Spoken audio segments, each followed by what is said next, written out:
All agents are currently assisting other customers. Please stay on the line and your call will be answered in the order it was received.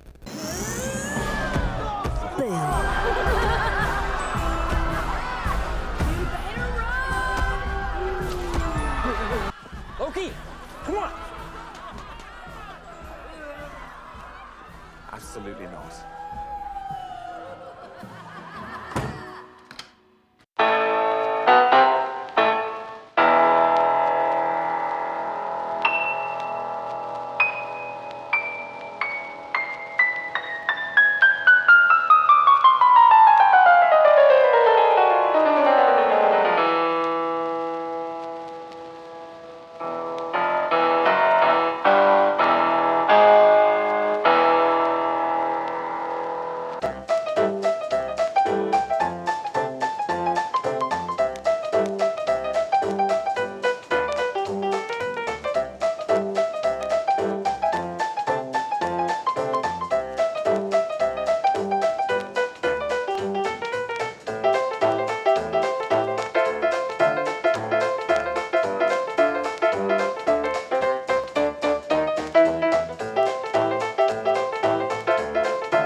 This week's Nerd Fights was brought to you by me.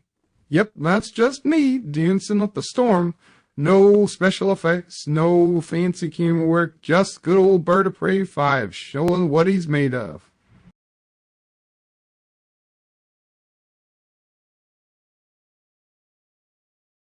Yeah, and also these guys, the supporters of this channel. Really, the show wouldn't be here without them. So, to each one of you, I want to say a very special... The views expressed by Bird of Prey 5 are the views of a complete a-hole and therefore should be completely and utterly ignored. Remember, friends don't let friends go to Karoga. Because, well, it's Karoga, and why would you want to go there? Computer and program? And yes, Loki, episode 3. By the way, I want to address some of what you and Stanley were talking about while the video was rolling. As far as them having costumes and money and stuff like that, when you said that was never addressed, wrong. That was addressed in season 1. And very briefly, and it was a show don't tell. They didn't like sit there and explain it. You just saw it in action. They, using their TemPads, they can make anything that they have on them appear appropriate for the time. Oh, it must have just completely... Right. Zoop. And so, yeah, in the first season, the first time we see them investigating the, at that point, unknown variant that was killing all the other agents, and you see one of the agents talking to, I don't remember if it was Wow or not, I think it was, but he was talking to a kid in a church where an incident had happened. Yeah, I remember that scene. Right. And if you pay attention, he had something that was I don't remember what it was, but it was just some random thing. But then the TemPad made it appear to be something that the kid would recognize, so that it would be and so Okay. It was clearly a blink and you'll miss it.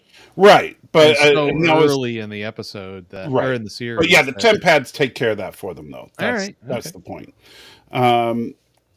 And so and Stan Lee remembers it now because he says forgot about that. So they're all really just running around naked. No, Stan, they're definitely Well, they're not running around naked, but they are running around wearing their TVA uniforms, basically. Yes, exactly. You know, just like how Loki, even in the MCU movies, has a habit of changing his appearance. Yeah, he just looks the way he wants Yeah, to look. most of the time, like his clothing is all an illusion. Yeah. He's wearing, probably something akin to the green outfit you see on the screen right now. Even though you see him wearing like a business suit, because that's Asgardian. Like, what did he say? He said it was Asgardian leather when he was stripped naked at the beginning of season 1. So he's probably wearing something like that because that's what he's comfortable in. But then he can change the appearance of it to make others around him so he blends in with others. Yeah. And we also saw Thor do the same thing. It seems like a common Asgardian thing because Thor did the same thing in movies like Ragnarok and stuff, where he went and visited Doctor Strange, and he was wearing business casual, and even his hammer took the appearance of an umbrella. Yeah, but I almost kind of wonder if that one might have been a little bit of Loki help because the two of them were together during that whole. Well, keep in mind that goes back to the comic books. So yeah, Thor has always had like his hammer taking the form of something else, something innocuous, and his clothing looking like ordinary clothes and so. The only difference is in the comic books, Thor himself took on the appearance of a scrawny little doctor. And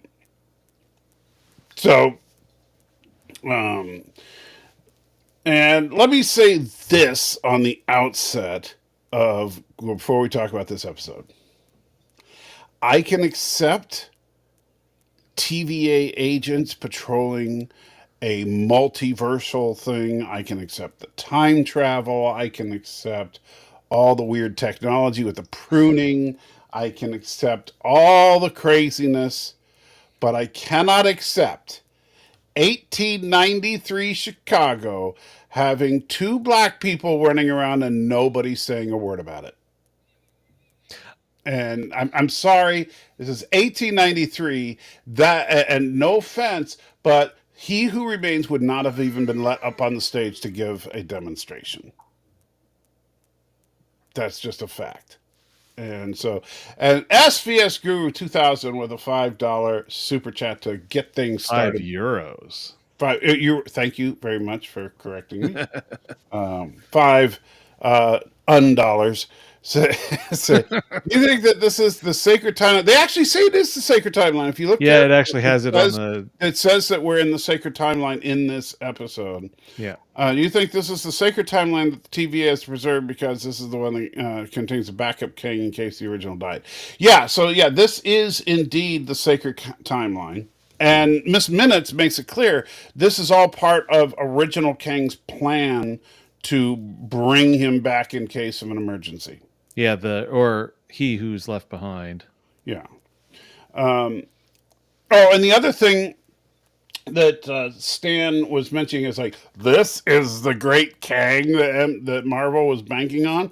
No, this is the acting chops of, I can't remember his name, but think about it. We've seen him play He Who Remains, who was kind of a crazy Looney Tunes kind of character. Jonathan Majors. Yeah, thank you, Jonathan Majors. We've seen him play this guy who is a stuttering scam artist. We've seen him play a maniacal leader in Ant-Man, which I know you haven't seen it yet. Nope.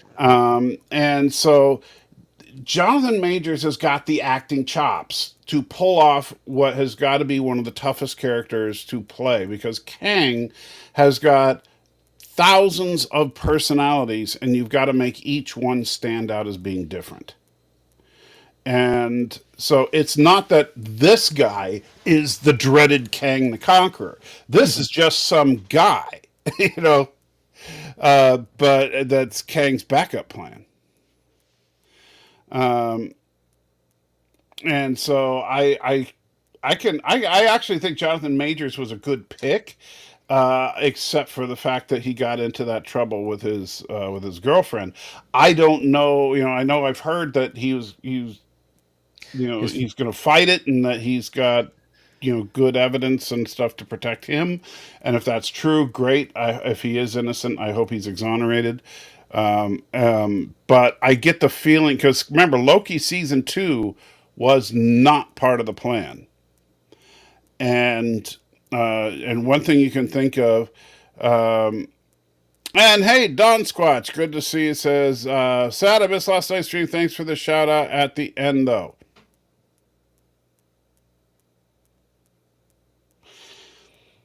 He might have showed up right when we were closing. Oh, yeah. Okay. Yeah, when I said hello and goodbye. But yeah, so so remember, at the end of season 1 of Loki comes back to the TVA, and everything's been altered so that Kang is in control. And he's like, oh no! And that was the big setup for the Kang dynasty that was going to move forward. However, then in season 2, they go, whoa, wait a minute. That's just the future version. But then in the current version, things are still the way and they did that so that they could roll it back a little bit and do a season 2. I think the whole point of season 2 is to de-emphasize Kang. I think because notice one of the first things they did was cut back all the timelines. Oh, so you think they're in deep damage control for the? I do. I think they're in damage control 6? over Jonathan Majors. I also know for a fact that Feige has they're retooling all of the Disney Plus content moving forward for MCU, because he even acknowledged that we've kind of lost focus and we need to kind of do a not a reboot of the universe, but a internal reboot of, hey, what are we doing? And get back to quality control and focus like they did back in phase 1 and 2. Yeah. Which is funny, because this is actually what they did at the end of phase 1. A lot, except that the MCU wasn't as big back then. But a lot of people forget that phase 1 was all over the place. If you go back and watch phase 1, granted, phase 1 was probably one of the smallest phase of the entire MCU, the movies leading up to the original Avengers. But Iron Man, Hulk, Thor, Captain America, and Iron Man 2 were all different thematically and tonally. Those were all very different films. And they were experimenting to see what should we do with the universe, and they went with the Iron Man formula. Well, yeah, like just taking a look at what the official movies were that were even in phase 1, there were very few movies to begin with. And I think they got their decision basically got made for them when they compared the box office results of Incredible Hulk versus Iron Man. Right. Because they knew that dark was not the way to go. And then Iron Man 2 and Thor were basically made very close together. And Iron Man 2 was a year before Thor at the theater, but all the setup started happening basically once you started doing the Thor movie. That was the point at which where they really made their choices, because Thor was also a very different thematically film, because they were still experimenting at that point. Yeah, well, and that was also Kenneth Branagh that did that movie. Right. So and I actually liked the first Thor. Yeah, that of all the Thors, it's the one I like the most. Yeah. And then they had, of course, Captain America, which felt like an advertisement for the Avengers, but It was still an all right movie in my books, but Well, I mean, I think Captain America was good. I think that, I mean, heck, it was good enough to be copied for Wonder Woman. So, true. you know, but I think Captain America of Phase One, Captain America was probably the most true to the source material. If you look at the actual comic book stories of these characters and compare it to what they did on screen, I think Captain America was, yeah, because this was the first time we saw Bucky. I mean, we've seen Captain America on screen before, but it was the first time we really got and we saw the Howling Commandos, which was and you know, we actually saw that Captain America was a big part of World War II. Yeah. You know, the Red Skull, who is someone that most people don't know who the heck that is. The whole thing with the super soldier serum, all that was done very much like it was done in the comic books. I even like the fact that they had the audacity to use Vita rays. You know, as Well, stupid and the as fact that's- that they actually had Yeah. the comics too later on in that movie. yeah, So that was Captain America #1. yeah, Kid the was- actual comics. Yeah. So yeah, I mean, it was better than the Incredible Hulk. So I cannot say it was the weakest in the first phase, but it was better than some people maybe take a swipe at with it. yeah. But if I could complain about one thing from Captain America, the first Avenger, I hate that we did not get anything else done with Red Skull except for the Guardian of the Soul Stone. Yeah, I agree. The funny thing about Captain America is, as good as that movie was, I think they rushed through World War II. You know, that was my big problem. Is that basically they start out with, which, by the way, let me say this: I love Tommy Lee Jones in that movie. I absolutely, I don't know if you Yeah, know, he did a really good job. yeah, I very much absolutely enjoyed love that. Tommy Lee Jones. Yeah. And so they went through the training part of Captain America, which I loved. I absolutely loved. But then once he decided that he was going to become an actual combat soldier, it was like, okay, and now we're going to do a quick montage as World War II progresses.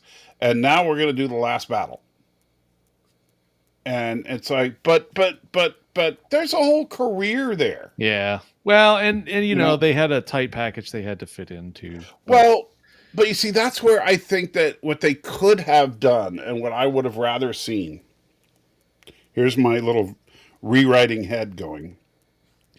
Is you have Captain America, the movie, the entire last act of the movie is just the rescue of the Howling Commandos.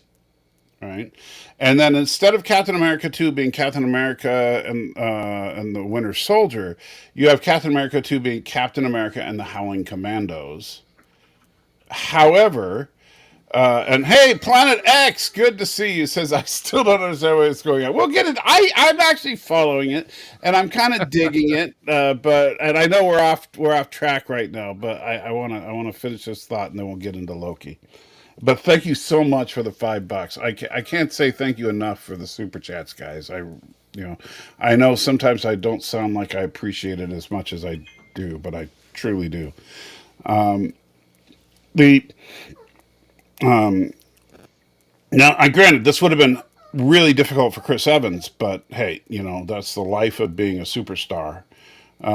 Is that they start producing, like Captain America would get twice as many films because you would produce a movie called Captain America and the Howling Commandos and Captain America and the Winter Soldier. So you'd start doing Captain America during World War II movies and Captain America in the modern age movies. And then with the Avengers, you just start out with them pulling him out of the ice instead of just having a reference to what happened at the end of Captain America.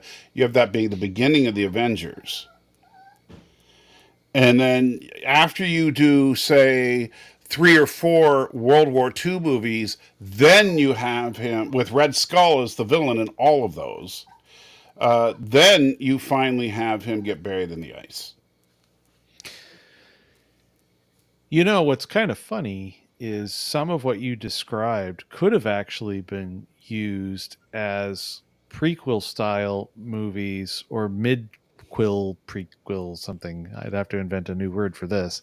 But Quill. that in the third phase of Marvel, rather than blowing so much energy on characters that didn't need as much energy blown on them, and if they had decided to not do the crazy multiverse nonsense, Right.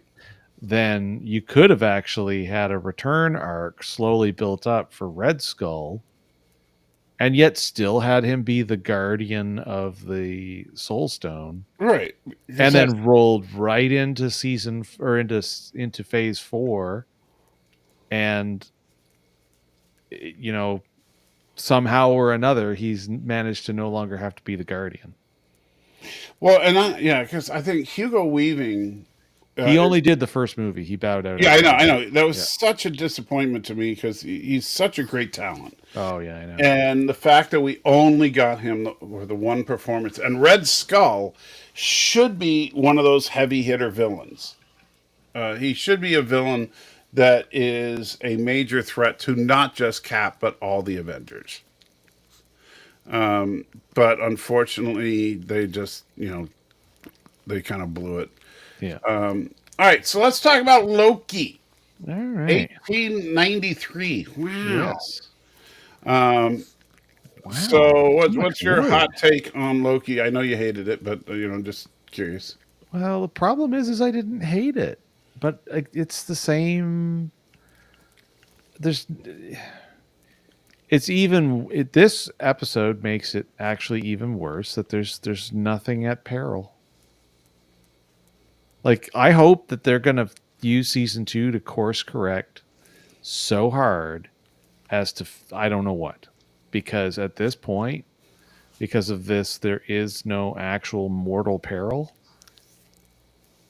I will repeat this for the next 3 more episodes that are left in this season of this. Well, I guess 2, because one of them will be away, but I can't get into it because there's no risk. So, he who's left behind, he's got a backup plan to make everything right again, or it was the original plan, so nothing was really wrong the first time, so it wasn't really a big deal that he was killed. And I know this could be driven by the fact they have to deal with the Jonathan Majors problem, but I did get a kick out of the fact that they found a workable way to do the ragtime music for the entry for the big Marvel glowing spinning logo. That was cool. As usual, Owen Wilson and Tom Hiddleston hit their marks basically the whole way through. The clock is entertaining and a little on the sadistic side, which is probably why it's entertaining. But as an entire package, it's just not happening. See, and that's fun because I do see, I personally at least, and maybe it's just because I'm an optimist and I love the MCU so much, but I do see this as an attempt to course correct.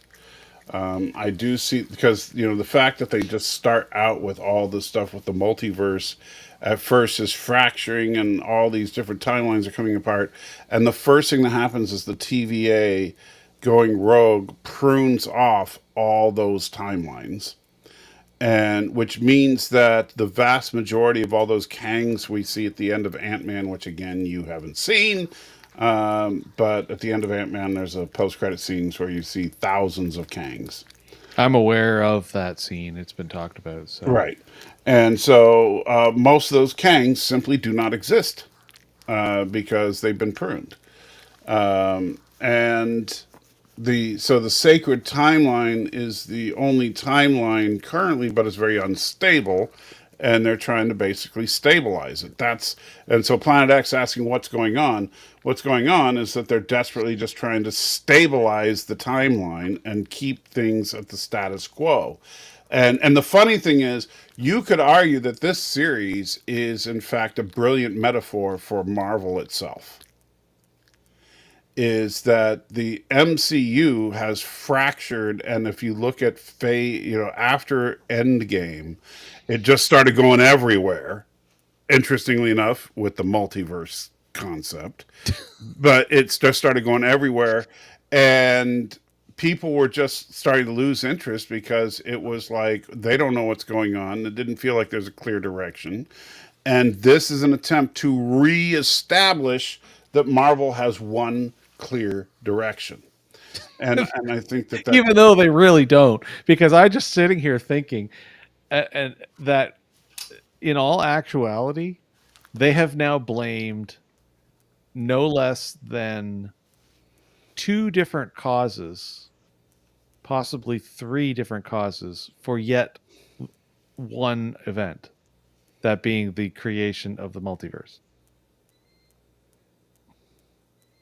what do you mean? They blamed He Who Is Left Behind being killed, or He Who Remains, I should say, being killed, and Spider-Man for wanting too much from the No, Spider-Man Doctor didn't Strange. create the multiverse. Spider-Man simply, because of his dicking around with Doctor Strange's spell, was pulling all the variants that knew Peter Parker into our universe. No, And- but the problem is No Way Home, and well, I got to be careful with this. Mhm. When did No Way Home air versus or come out versus when did the first Loki episode? No Way Home was after Loki. Well, after Loki season 1. Yeah. Okay.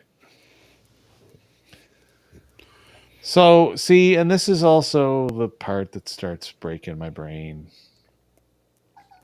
There's too much to keep. There's too much to keep track of. I was against, don't get me wrong. I know we've talked about this before. Yeah, I'm against the multiverse concept because I think the only thing I think they should do with the multiverse is honestly What If. I think What If is brilliant. And I used to love the comic book What If. And so, but aside from that, I say leave the multiverse alone. Also, Deadpool. I don't mind doing the Deadpool thing where I honestly think what they're going to do in Deadpool 3, and I don't know this for sure, but I get the feeling that in Deadpool 3, he's going to be running around killing the versions of Marvel characters that have been in other movies that aren't made by Marvel. Oh, I expect complete nonsense and entertainment from that movie. Yes. And so when it comes to Deadpool and What If, fine, multiverse it up, have a great time. When it comes to the prime MCU movies, stick with a single timeline because the writing becomes very convoluted very quickly, and B, you're going to lose your audience, which is exactly what's happened. Yeah. And you cannot write a multiverse saga without it becoming too convoluted, and it's already happened, and they need to, and of course the audience is losing interest in it because it's so convoluted that honestly you have to have a 150 IQ just to keep track. Well, and notes and everything. Right. You have to go to IMDb and everything on a regular basis, and Wikipedia your face off to double check. Well, did I misremember this or Right. And actually, what's also interesting is, and I because I've been watching the numbers tonight and last week and the week before, and I know that this is an offbeat tempo for when we've been doing the shows because of this coming out so late on Thursday night. But the Star Trek numbers for viewers has been far better than the Loki. Yeah, Star Trek has always been, but Star Trek did better than Star Wars, didn't it? A little bit, Yeah. but this has been noticeably better. Right. And I think the online presence, I think for sure, MCU, a lot of people are kind of done with the MCU. Yeah, they've just washed, and just like the casual people have just washed their hands of it. Yeah. Right. And I'm still not, I'm still not willing to wash my hands of the MCU. I think that it's got gas left in the tank. At least I hope and I pray that it does because I so want to see a good Fantastic Four. You know. Oh man, I'm so desperate for that, and I do not want the MCU to fall apart before the Fantastic Four comes out. Well, Um, maybe that's my whole thing. Maybe that's the only reason I'm being pulling for. and hey, I don't blame you because they were so close to doing a good Fantastic Four with the first two Fantastic Four movies Yeah, that it was aggravating. It was like they dangled it in they front of had us both elements that times. were perfect, and Yeah. other elements that were just horrible. Well, yeah, it's just, but Fan Four Stick was when they completely. Do not mention that name. Yeah, that's the Voldemort of Yes, Fantastic Four. that movie. And you know what made me so angry about Fan Four Stick is the fact that what was the name of his prior film, the indie film that he did, the superhero movie? Oh, I don't remember. Did you see it? Fan Four Stick? No. No, the movie he made before Fan Four Stick. It was really good. If you haven't seen it, we'll have to watch it because it's kind of a horror movie. We're going to do it for our Halloween stuff, and I think I have it. Oh. Man, it's right on the tip of my tongue. So it's a found footage film. Some kids get telekinetic powers. I'm off to go. I'm digging. You're talking about the director or the writer? It's the director. Josh Trank. Yeah. And come on, IMDb. IMDb faster for me. Come on. Fantastic Four Chronicle. That's it. Chronicle. 2012. Have you seen? He was the writer. No, I have not actually. I think he was the writer and director of Chronicle, wasn't he? Yeah, he was. Yeah, Yeah. but he gets pulled by IMDb as primarily the writer for some Right. reason, which is weird. So Chronicle, and I'm not going to spoil Chronicle if you haven't seen it because we need to watch it. Michael B. Jordan, Michael Kelly. It is. This was Michael B. Jordan before Michael B. Jordan was big. Sure, but Michael Kelly, I don't know if you realize who that is, Yeah. but he's a very good actor that I enjoy watching. It is a movie that is way better than it has any right to be. Oh, really? Interesting. And so when Chronicle came out, and then I heard this is the guy that's doing Fantastic Four, I was like, yes. Well, And then we got the crap we got for Fantastic Four. yeah. And I'll explain why after we see Chronicle. If I have Chronicle, I'll set it up so we can watch that this weekend. Yeah. Because Actually, you know what's really weird? There's one last side note on this before we Yeah. get back on the beaten trail. Simon Kinberg was one of the credited writers. for Four Stick. Yeah. And there's a reason why that name should stand out. It does, but I can't quite. Clone Wars and Rebels. Oh, okay. Yeah, Wow. Simon Kinberg was huge in the production and writing of, and not just that, a ton of stuff. As far as being like a producer in particular, but yeah, for writing, he had Star Wars Rebels. He had 74 episodes of credits for that. He had X-Men Apocalypse, Days of Future Past, which I know you don't like, but the Sherlock Holmes movies, and he was a producer on Clone Wars, if I remember correctly. But I know for sure he was a producer and a writer on Rebels. Yeah, he was definitely fully involved on Rebels. But he was a producer on Deadpool, producer on X-Men First Class, producer on Mr. and Mrs. Smith. Yeah, I mean he's attached to a ton of good stuff, and then all of a sudden he gets himself wrapped up in Fan Four Stick, and Yeah. yes. Anyway, And Fan Four Stick, like, I know people blame Fan Four Stick on the studio, but the studio was desperately trying to save the movie.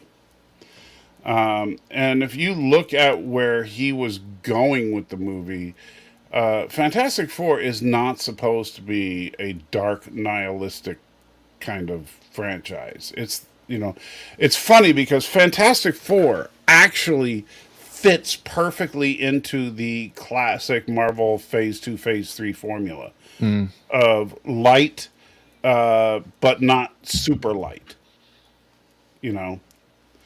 That there will be humor, there will be fun, but there's also going to be some heavy topics, like when you think about Winter Soldier and stuff like that. yeah,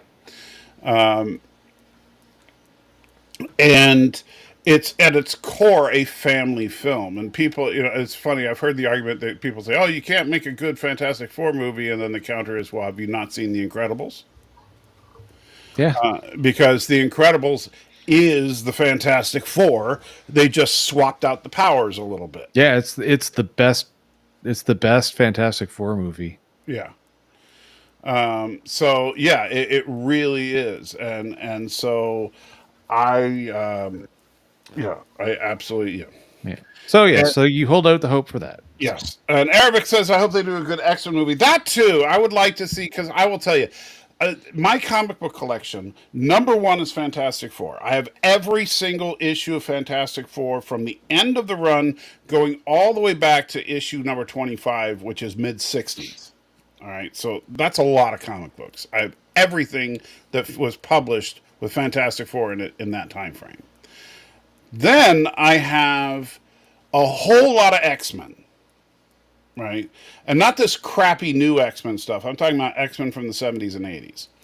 And yes, I would like to see the X-Men done justice, because like the fact that the X-Men, the Bryan Singer X-Men actually made fun of the costumes by when Wolverine was, I don't know if you remember in the first. Oh yeah, first movie. Yeah, there was Right, oh, what do you want to go out in yellow spandex? And it's like, yeah, dude, yes, actually, that's exactly yeah. what you need to do. Which is actually really funny, because if there was one thing that you can actually congratulate Marvel Studios, Oh, was it and the Wolverine finally MCU. has yellow spandex? No, Marvel Studios, like the whole MCU phase 1, 2, 3, 4, and even up to 5, like Oh, the they haven't, for the most part, they have not shied away from flashy outfits. Oh no, the costumes have been great. Yeah. And have you seen the Deadpool 3 leaked photos? No, I have not. Let me see. I'm going to bring one up real quick, because I got to say, if nothing else, this has got me excited. Open image. Okay. And then let me share that. Share screen. Window. Boop. Yes, I know. And you have to add. And there. Oh, That, nice. that is classic Wolverine. Yeah, that is right out of the comics. Right.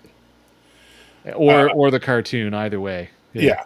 And so they are not shying away, even with Wolverine, to do the classic look. Even though Hugh Jackman is still not right for the role, I'm happy that they're at least putting him in the yellow outfit finally.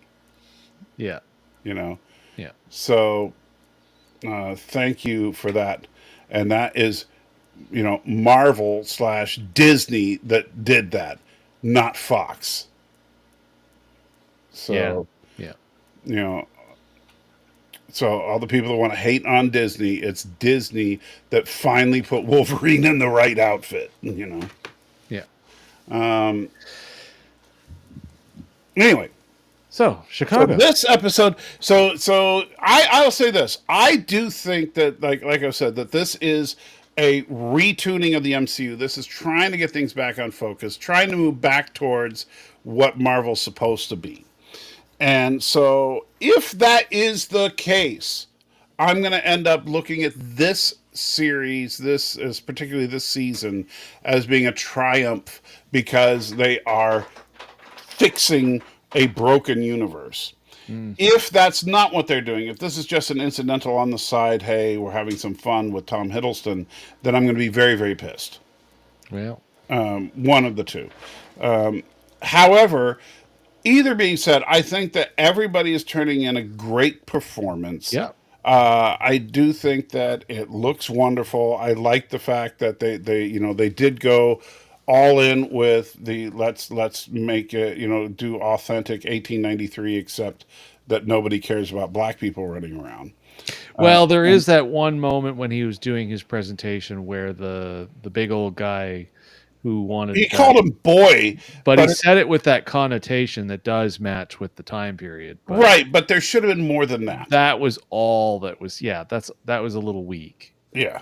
But I just want to step back a second and say, yeah, one of the more interesting things with this season of this show in particular is that even though it's not grabbing me and it's not really entertaining me, unlike the complete and utter like schizophrenic kind of activity behavior production result that we got from Ahsoka, we've had 3 consistent episodes. The pacing's been the same in all Right. 3 episodes, even It though feels it's like you're different. watching a series, not random stuff. Even though the directors have been different and there's been a mix of different writers, it feels like there is someone actually in control. I don't think they're going in a very entertaining direction, but doesn't matter as far as what I'm saying here.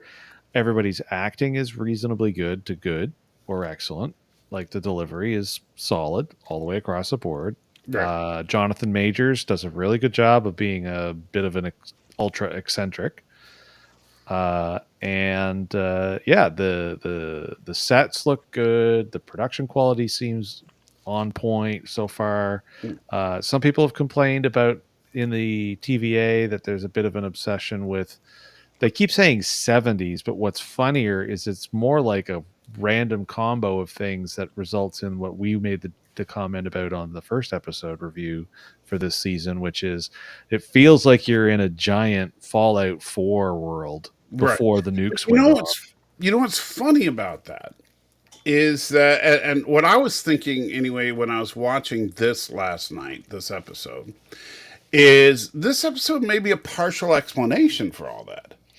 Because if Kang, because I always thought, if you went by the comic book origin of Kang, which clearly they're not, but if you went by the comic book origin of Kang or He Who Remains or whatever, my understanding is, and I know Darren could probably, school me on all this because he knows way more about Kang than I do. But Kang is like the distant descendant of Reed Richards, right? So Kang is like, Reed Richards' great grandson.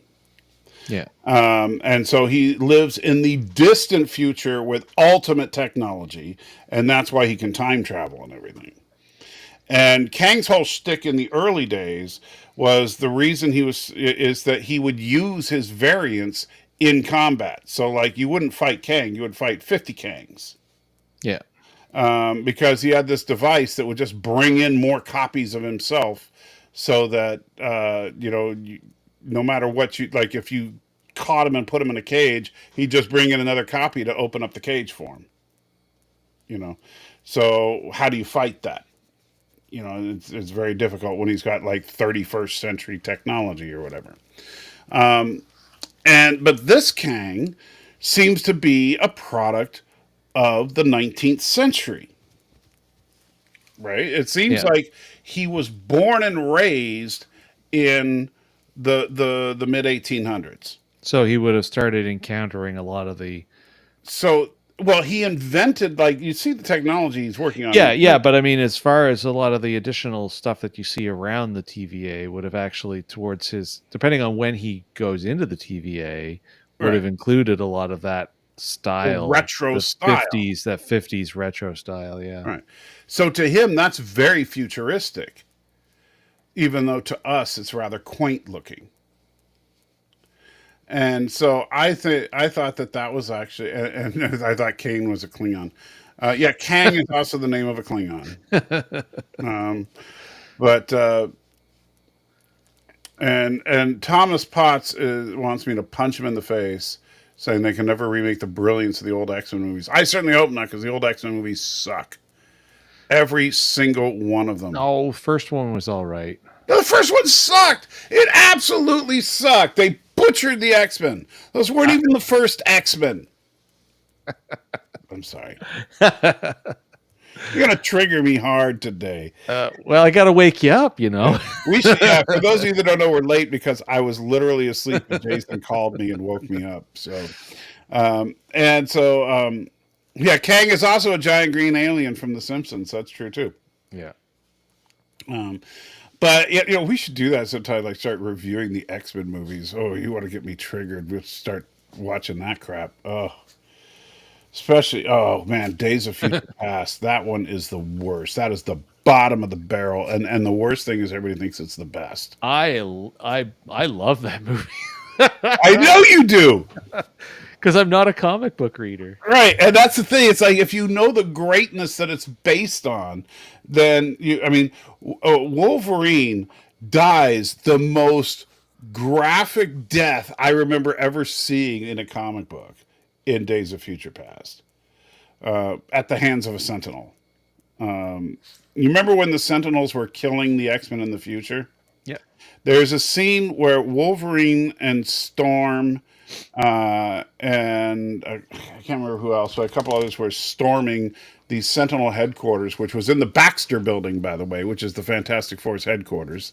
That's where the Sentinels set up their headquarters. And really what they needed to do, and one of the problems with Days of Future Past would be so much better now in the MCU than it would have been, than it was in the X-Men timeline, because if you show the Sentinels taking down characters like Thor, that's an impact. Yeah. Right. But the problem is that they only had the X-Men to work with. And so in the comic books, the Sentinels took out everybody, not just, and that was kind of the story. It was kind of like the Terminator story, but I think it came out before Terminator, if I remember correctly. I'd have to look. But the Days of Future Past storyline, the Sentinels were created to control mutants, and then the Sentinels became sentient, and they decided that in order to control mutants, they needed to control all superpowered beings. And in order to do that, they just needed to take over. And so they took over the United States and turned it into, the Sentinels completely took over. And so then they decided they're going to expand and take over the world. And the rest of the world was like, you come out of the United States borders and we're going to nuke you. And so the reason for the time travel shenanigans in Days of Future Past is to prevent nukes.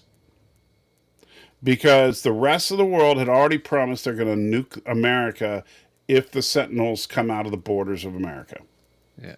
And the Sentinels have promised they're going to come out of the borders of America. And so the X-Men are trying desperately to prevent that from happening. But there's one scene where Wolverine jumps up and is like claws out and flying at the Sentinel, and the Sentinel turns around and blasts him and just disintegrates the meat off his adamantium skeleton. Oh wow! And he's just gone. So anyway, so back to it again. So we're back to so this one starts out in Chicago. On the Sacred Timeline. Yes, in the Sacred Timeline in 1868 for a split second. Yeah. In 1868, oh gosh, I've been saying her name all day and now I'm forgetting it. I've got it all right close here. It's going to drive me nuts. Where is it on the screen? I don't know. Loki, Sylvie, Hunter, Mobius. Where are you? Renslayer. Renslayer. Yeah, there we go. Yeah. Which, by the way, I think she is absolutely not hard to look at. So I think she's the best looking one. And I don't know what happened with Lady Loki, why they styled her the way she did, but she looks horrible. Well, that's because she decided to go work at a 1982 McDonald's. I guess, but I mean, I'm just saying. Oh yeah, they did her dirty in this season. Yeah, this season she looks bad. Yeah. I mean, she just looks haggard. Yeah, I don't know if it's the actress or if it's they just did this on purpose. I will blame the hairstylists entirely on this. Okay, so Renslayer and Miss Minutes go back, and Miss Minutes thinks that somehow changing herself to be black and white is going to help her blend in. Like, you are a walking, talking cartoon. Yeah, exactly. You're not going to blend in anywhere. Yeah. But they go to 1868 just so that she can drop off a TVA manual at the hands of a kid who, surprise, surprise, is Kang as a kid. Yeah. Which, if you didn't know that, you're an idiot. Oh yeah, I mean it was. I mean, black kid. I mean, as soon as you saw that the kid was black, it's like, if you don't know that's Kang, Yeah, you don't know how to read a hint. Yeah, and it's not like they keep it a secret. So No. you know, but the meanwhile at the TVA, they detect her use of her TemPad. So they're like, okay, and they know that Miss Minutes. Well, they really need He Who Remains, but He Who Remains is just remains. Get it? And so they can't do that. And so they figure that, but if they can get Miss Minutes can override the system and fix the loom, which is what's breaking. And if the loom breaks, the timeline breaks and everything breaks. And that's really the stakes of the show. And I know that the problem is that when you, this is the essence of the problem with not just this show but the entire MCU. They try to go bigger and bigger and bigger. And how do you get bigger than the world in danger? Oh, let's make a universe in danger. Well, they did that with Thanos. Where do you go from a universe in danger? Oh, well, let's do a multiverse in danger. And then where do you go from there? We're going to do a mega multiverse in danger. An omniverse or whatever. It's like, dude, not everything has to be bigger. No, just tell a good story. Right.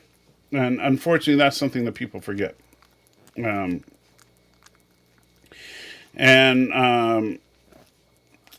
Let's see. So, Arabic wants to know, is it worth watching Dark Phoenix? Is that the last episode? No, that movie was hot garbage. I have never watched it. I never intend to watch it. No, you're going to watch it with me. Oh, no, I will watch. Hey, for the record, I will watch Discovery Season 3, 4, and 5 long before I ever watched Dark Phoenix. Oh, yeah, we're going to have some fun. Yeah, Dark Phoenix was garbage. It was absolute garbage. And the funny thing is, it's like, you remember Dark Phoenix was screwed up in X-Men United or X-Men Last Stand? Yeah, the way that was totally not the way. So when they decided to do a Dark Phoenix movie, what did they do? They brought in the same guy to write that movie. And it's like, are you kidding me? Everybody hated the X-Men The Last Stand, so you bring in the same guy to write Dark Phoenix. And guess what? It's just as bad. Yeah. Anyway. And SVS Guru with 5 more euros. Thank you so much. I can, oh yeah. In Star Trek, they would have just reversed the polarity of a communicator to emit a quantum bobble aura and to imitate Kang to get into the computer system. You are 100% right. Yes, they would. They absolutely. Or if it was Discovery, Burnham would just go up and fix it on her own. That's true. But if it was the original series, Kirk would have talked Miss Minutes into self-destructing. True. Yeah. So, because for whatever reason, she was the biggest threat to the sacred timeline. So. Oh man, I miss Star Trek. It's just making me want to watch a good Star Trek again. Yeah. Yes. Oh. Yes. I know you want all the attention. She has to pay her ASMR tax first. You're right. They could use DNA from the remains of He Who Remains, but they don't know that the remains of He Who Remains is sitting there in the castle. They literally did not know that. They just know that Lady Loki killed him. Yeah. So, that's really all they know at this point. Anyway, so they figure, well, let's go follow Renslayer, and we'll be able to, get because wherever Renslayer is probably where Miss Minutes is, and we get a hold of Miss Minutes, and we can fix this whole mess. Yeah. Oh, you got something. And just waiting for it to pop up on the screen. Why am I not seeing it? Oh, probably because there we go. Another SVS Guru. And now we got the dancing lady because I had it messed up before. So there you go.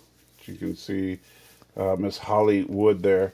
Kirk also would have seduced Miss Minutes. She's thirsty enough to fall for it. Bet she's also good with her hands. No, I think Kirk would have seduced Renslayer. So that because now Kirk has seduced machines in the past, but they've already had bodies. He can't seduce a body. Like Miss Minutes wanted a body, which is weird. We'll get to that. But I think he would have seduced Renslayer to get her pruning stick. But Miss Minutes, I think he would have had to talk her into self-destruction. And yes. Yes, I know you want all the attention. Just relax, girl. Why are you all of a sudden? I know, because you've been sleeping all day. That's what it is. Yeah. All right, so they go jump into their. So there you uniform. go. They go back in time. Yeah. And I do like the fact that they find those wooden carvings of Odin and Thor and Balder the Brave. And he's like, what? But it's like, hey, nobody would have a statue of Loki. Well, no, because he's always been the bad guy. Right. I mean, yeah, no. Yeah. So it makes sense that you would have Balder before. I mean, I don't know. If you were going to have a third Nordic god, it's hard to pick a third. I mean, Odin and Thor are easy, but then where do you go from there? Yeah, Balder's fine. And Daniel, that's just horrible. Anyway, yeah. Moving on. Yeah. So we have Renslayer as at this convention hall. They're at the World's Fair. And I didn't look it up. Was there a World's Fair in Chicago in 1893?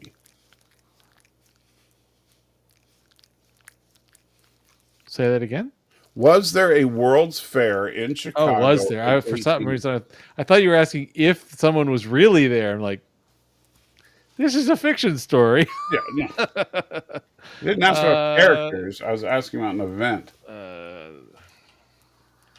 There was the Chicago World Fair was indeed late in the 1800s. Right.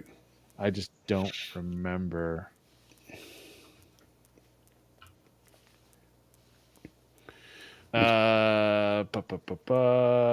Century of Progress Exposition. No, there was something that went on. World's Columbian Exposition was a World's Fair held in Chicago in 1893. Okay, so yeah, it was. So and that was the one, by the way, that Nikola Tesla and Westinghouse actually lit up. So they're probably trying to make him a substitute for Tesla. Maybe, yeah. And Stanley says, "What about the Beowulf guy? What Beowulf guy? I'm not sure what you mean."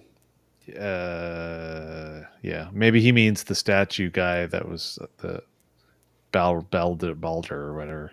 Yeah, you talking about Balder? Like Baldur's Gate Balder? Who is an actual character? Balder the Brave. He's one of the Warriors 3. He was the normal looking warrior of the Warriors 3.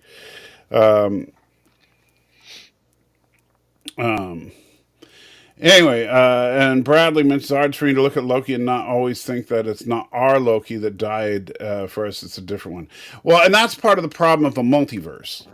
Is that, like, if they do collapse the multiverse so that there's only one timeline, then that means this is the only variant Loki, and then I'm fine with it.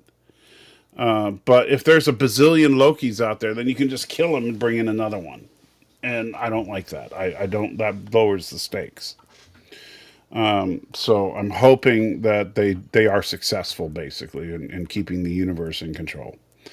Anyway, so they're at this convention center, and then we get this guy who, again, if you're a moron, you might not know who this is.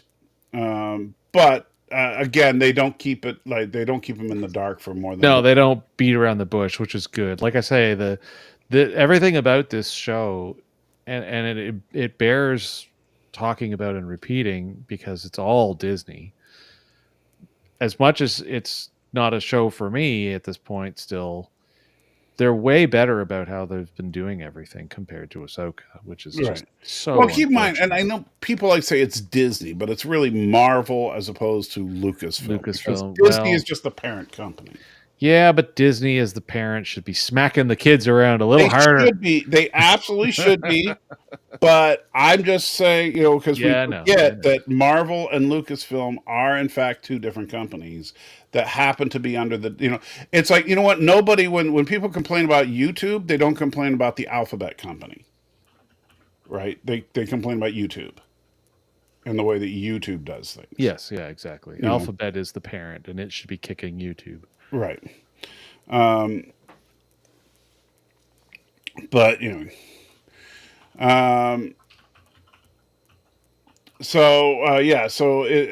then so when he comes out of the shadows, and it turns out that it's he who remains, which kind of freaks out Loki. But then it becomes very apparent that the guy is also a con artist, and although I do like this presentation.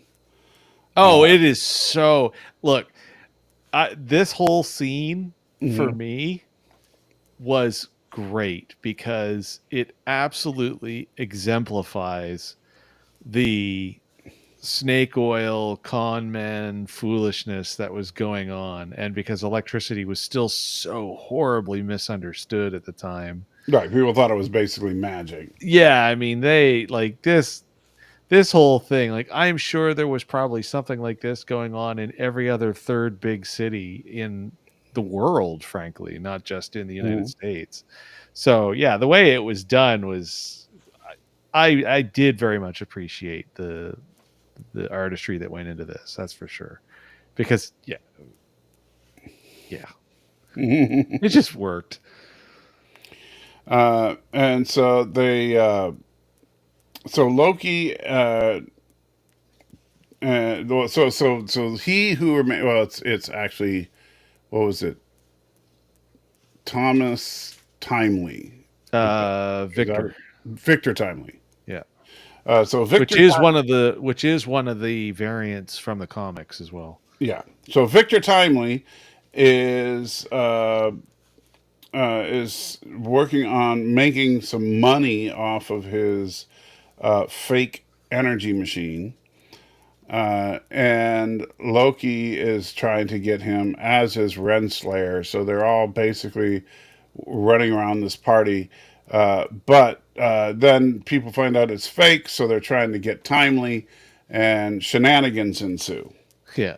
And they're decent shenanigans as far as shenanigans in a show like this are concerned. At least they let Loki use his powers a little bit more again, but Right. I know they can't just blow their wad in one go and just use Loki as a fix for everything, because then he's just a walking Deus Ex Machina. But he is literally a walking Deus Ex Machina. He's a god. Well, exactly, which is why I kind of wish that there wasn't a little bit more aggressive use. But then that comes back to something I think we were talking about a little bit yesterday, that one of the bigger problems with some of this stuff, or it might have been, if it wasn't yesterday, then maybe we were just talking about it on Saturday when we were doing the offline recording, is that some of this stuff, it's frustrating because they're trying to take movies and turn them into short run series. Mm-hmm. But because of that, it changes the way in which you can actually do some of the more bombastic things. Like if this was paced across even a 2.5 hour movie, then Loki would be absolutely using his powers way more aggressively than what they've got. Right. And we'd have a much bigger climax than what I'm sure we're going to get in this. Exactly.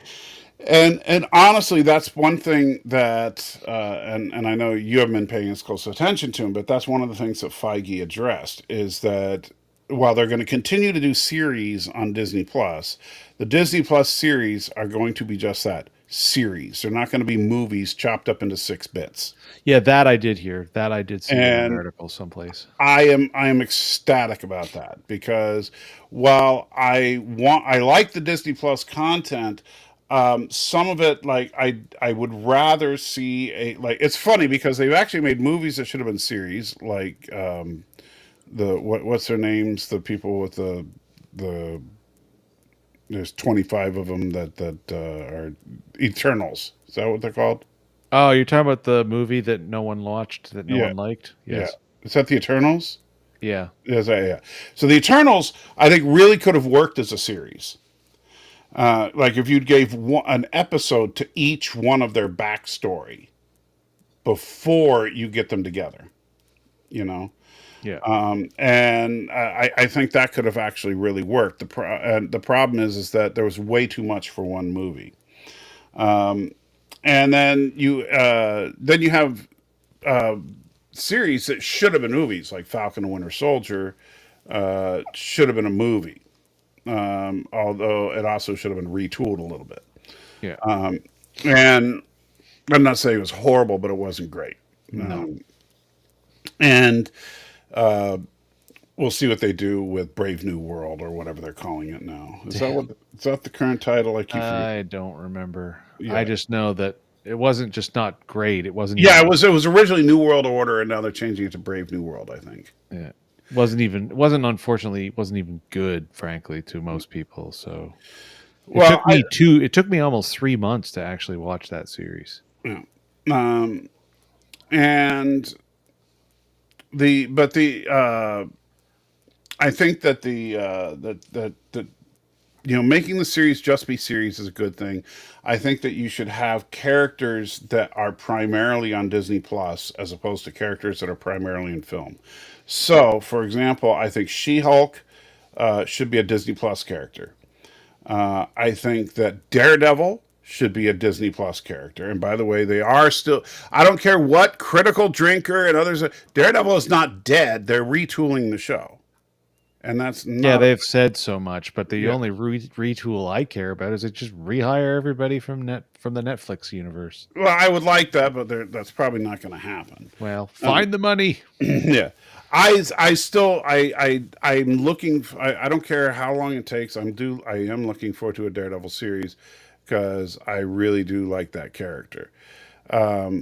But you see, and I don't mind these characters crossing over into the films and film characters crossing over into the series, but try to keep their universes succinct. So like in the Daredevil universe, if you have Spider-Man show up on the Daredevil show, that's perfectly fine. If you have Daredevil show up in the Spider-Man movie, which they did do, that's perfectly fine as well. Yeah. However, you don't make it a Daredevil movie and you don't make it a Spider-Man TV series. No, exactly. However, I would like to see Daredevil actually have some action on the big screen. I want to see, and I know I'm going on a little tangent here, but I want to see, I wish I had it handy, but there's a comic book called Everyone versus Galactus. And now you know who Galactus is. Yeah. All right. So there's a two-parter. The first part is called Terex the Untamed. And that is where Galactus's herald Terex has gone rogue and basically wants to take down Galactus. Terex figures the only people who have ever defeated Galactus are the Fantastic Four. So what does he do? He goes to Earth. And Terex has the power to manipulate Earth, meaning dirt, right? So he can control Earth. He's an elemental, basically.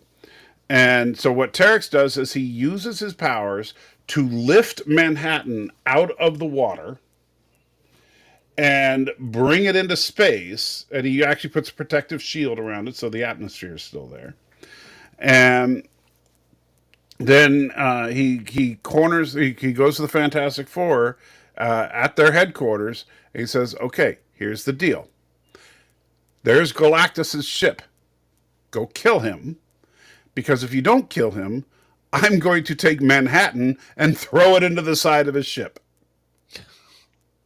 Cute. And so then that was basically the setup for this. After the Fantastic Four and Terex had a brief fight, which was actually a lot of fun.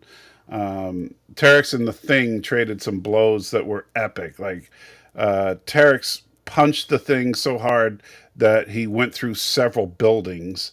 It was very much like when Man of Steel, the way they were throwing each other around. Oh yeah, I remember that from the movie. Yeah, and then Thing finally, then he was fighting the rest of the Fantastic Four, and then like finally the Thing, because the Thing can't fly or anything, so finally the Thing gets back and he bops Terex. They're fighting on the roof of the Baxter Building. He bops Terex on the head and he goes down through the entire building.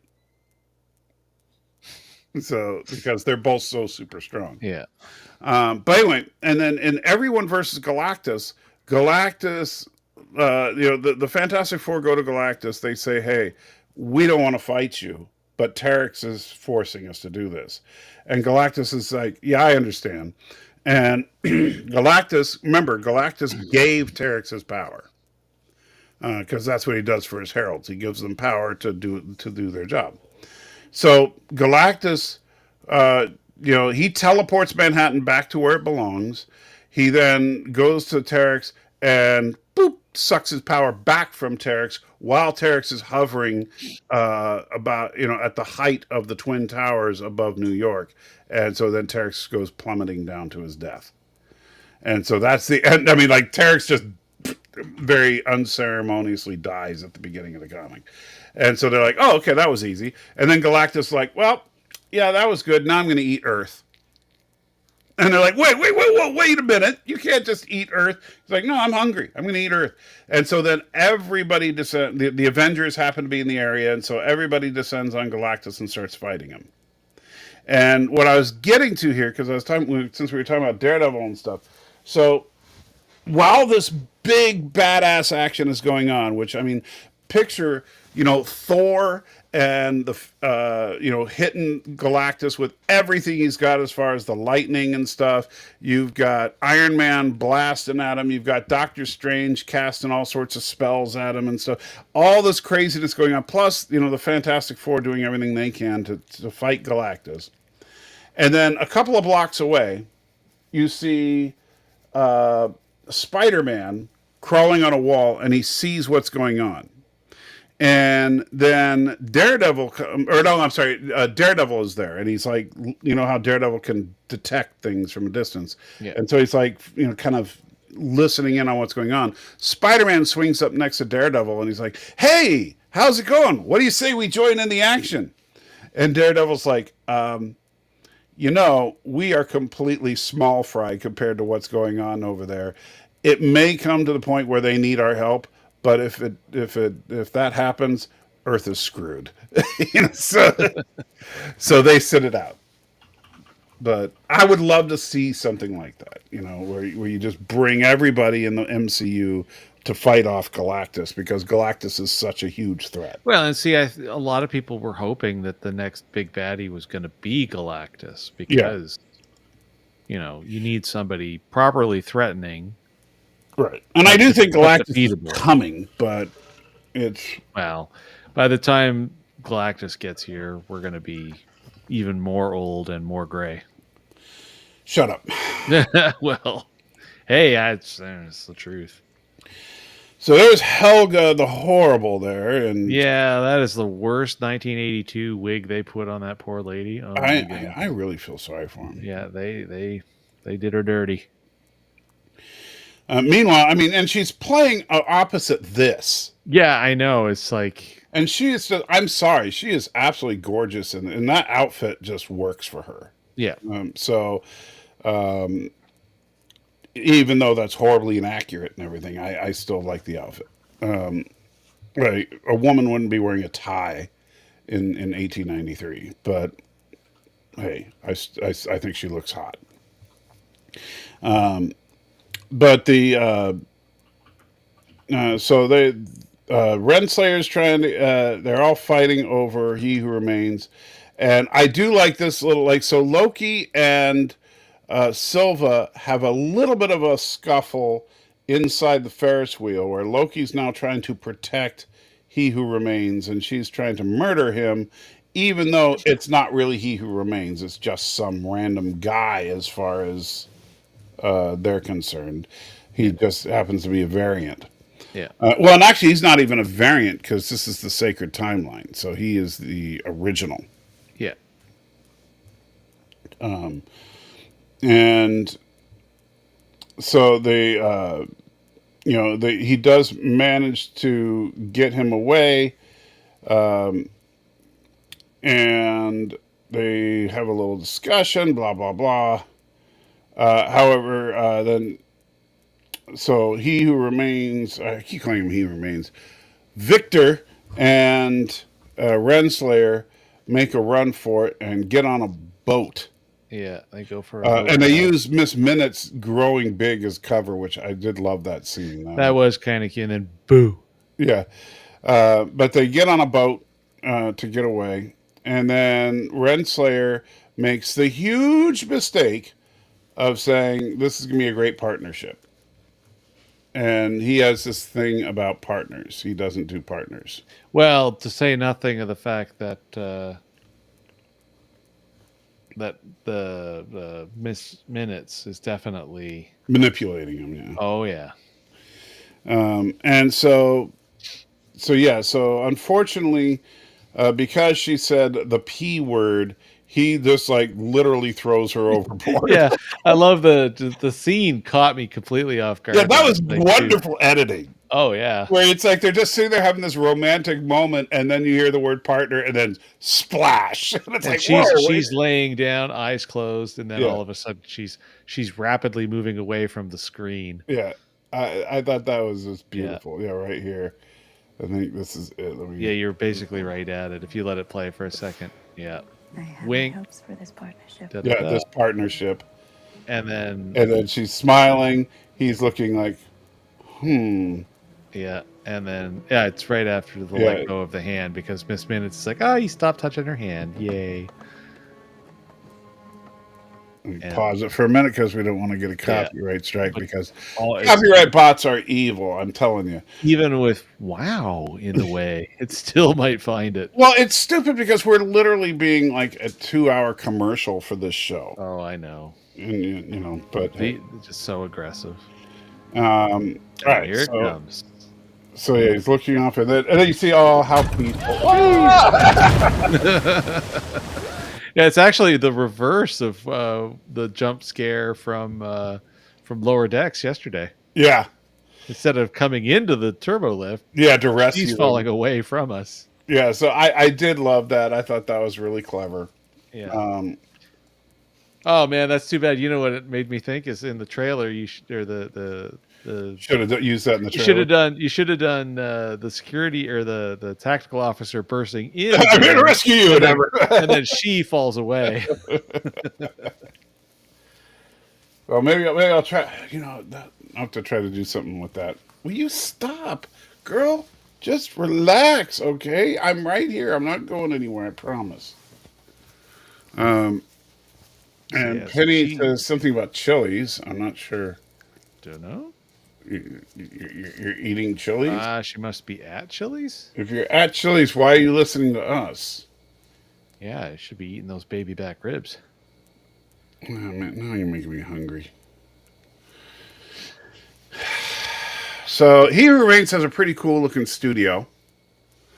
And we see that he's been building what is ultimately prototypes of everything the TVA uses. Yeah. And this is actually one of those interesting paradoxes that I can't remember what the name of the paradox is, but it's not the grandfather paradox, but there's another time travel paradox, and this is it. Because, okay, he invented, for example, the pruning stick, but he got the idea for the pruning stick from the TVA manual. But the TVA manual was written based on his designs. So where did the concept of the pruning stick come from? Yes, you are correct. SVS Guru. Yes, bootstrap. Thank you. It's the bootstrap paradox. Yeah. So where did the pruning stick concept come from? If, based on the circle. It just kind of is. And, one of the many reasons that time travel is impossible. But hey, I know people. It's great for fiction, though. Oh yes. And so then Miss Minutes goes all Basic Instinct. Well, yeah, it's the obsession kicks in, and there's going to be bunny rabbits on the stove here soon. Yes, she is going on full bunny rabbit mode. And it's like, I did not see that coming either. I didn't think that, I knew. Well, I did to a limited extent before we saw the boat get dropped in the water, because she started getting like, they animated these little grumpy Gus looks on her face off to the side. Oh, sure. But I figured there was some jealousy going on, but she goes full crazy Well, I pants figured here. that she had like I knew she had ulterior motives. I knew that she was pulling the strings. I knew that she had some like she was like trying to get Kang back to power, and that was her only thing. However, I didn't think she literally wanted to be Kang's lover. I didn't see that coming. That's what I'm saying. Yeah. And so an LDG says it reminded me of a scene in Roger Rabbit with that kissing Jessica variant. I don't remember Variant? a variant of Jessica. I think LDG is smoking the pickles. But, All right, and so there's the prototype pruning stick. Oh yeah, it's like Yeah. it's a beast. Yeah, I did think that was kind of cool, though, because it made sense that it would be bigger. Because technology always starts out much bigger than until it gets miniaturized. Object in mirror may be larger than it appears. Yes. I also like when she demonstrates it on the mannequin there. Yeah. But one thing I thought would have been a kind of cool Easter egg would be if, and I haven't looked for Easter eggs. I'm sure there's some in some of the signage and stuff as far as people. But what would have been great is if one of the characters at the show was Logan. And so that whoever they're going to have play Logan in the MCU. Oh, beyond the Not Hugh Jackman, but whoever's playing Yeah. the real Logan. Because I know Hugh Jackman is technically a variant now. Yeah. Anyway, so then Silva shows up out of the blue, and it's like, yep, time for him to die. And she does a mega blast across the whole room. Yeah, she knocks everybody down, and she's going to take him out. And then he makes a plea based on the idea of free will. Which is interesting because, that's kind of where a lot of Loki, because remember, in the end of season 1, He Who Remains was showing that he was trying to say there was no free will because he was manipulating everything. However, there was free will. It's just that if you're a time traveler, yes, you are capable of making your own decisions, but the other person already knows the decision you made. And so that doesn't rob you of your free will. It just means that someone else knows ahead of time what you're going to choose. And so it's like, can you have free will and omniscience at the same time? You absolutely can. It's just that it means that it's not a contradiction. It's just it kind of has the appearance of one. And so, but he basically pleads based on free will that he can be different than. I'm not that person. Yeah. Even though he really is that person. That's the interesting thing. Yeah. And since this is the sacred timeline, he is that person. And then the episode ends with basically Loki, and Victor going to the TVA to try to fix the loom, and Renslayer gets literally kicked to the end of time to see the remains of He Who Remains. And Miss Minutes is there and says she has something to show her, but it's going to make her angry, and that's what ends it. Now, here's my bet. I will tell you, I would put money on this. However, I'm not going to be LDG and hate the show if I'm wrong. All right, but I would put money on this. Okay. I think the big reveal is that Renslayer is a variant of He Who Remains. Well, considering they've had alligators and female Lokis, yeah, it's not impossible. Yeah. However, here's my complaint about the end of this episode. Mm-hmm. Because of them stupidly, and I know this is a rehash of last week, putting a freaking post-credit scene in the first episode. Oh yeah, I was watching for. I watched the whole credits again last night for nothing. Yeah, it makes me angry too. I Stop don't it. even. Yeah. No, I'm with you on that. I'm going to complain about that. As far as they don't put post credit scenes on a TV show unless you're going to do it in every episode. No, exactly. But yeah, I think that it would make sense. I know it's silly to say superficial things, but they are both black. They are. She is definitely. I mean, they both crave power. They have some similar attributes. So I think that in the same way that Silva and Loki show similarities, I think she shows similarities with He Who Remains. Sylvie. Yeah, Silva. Sorry, Sylvie. Sylvie. So whatever. What's funny is the actress's name is actually super close to that. So it's hard to say whether you're talking about her or her. Right. Let me go get what's her name? The actress's real name is Sophia. And you keep saying Silva instead of Sylvie. And it's like, my brain short circuits. Maybe this is a variant. And LD says, I was talking about the cartoon that looked like Jessica until she turned around and changed. The detective. I remember now. Remember, it's the classic. It was a classic Warner Brothers moment where like he sees the girl behind the shade and it's like the sexy looking thing. Oh, until it gets to the face and then it's like a literal dog face. Yeah. Yeah. Yeah, now I know. It wasn't a variant. It was just another person. Yeah. Gotcha. But yeah, I do think that she's a variant. They're all variants, but I think she's a variant of him, which would make sense because that means that would give her they think that they're in the clear because they have He Who Remains in custody. And he can help fix the loom. What they don't realize is that she is another Kang, and so she's just as dangerous as he was. Which, however, if that's the case, then she could actually operate that computer. Right, but they don't know that. No, I know. But just going with what you're saying, then yeah, that could be. But Miss Minutes telling her gives her that information. True.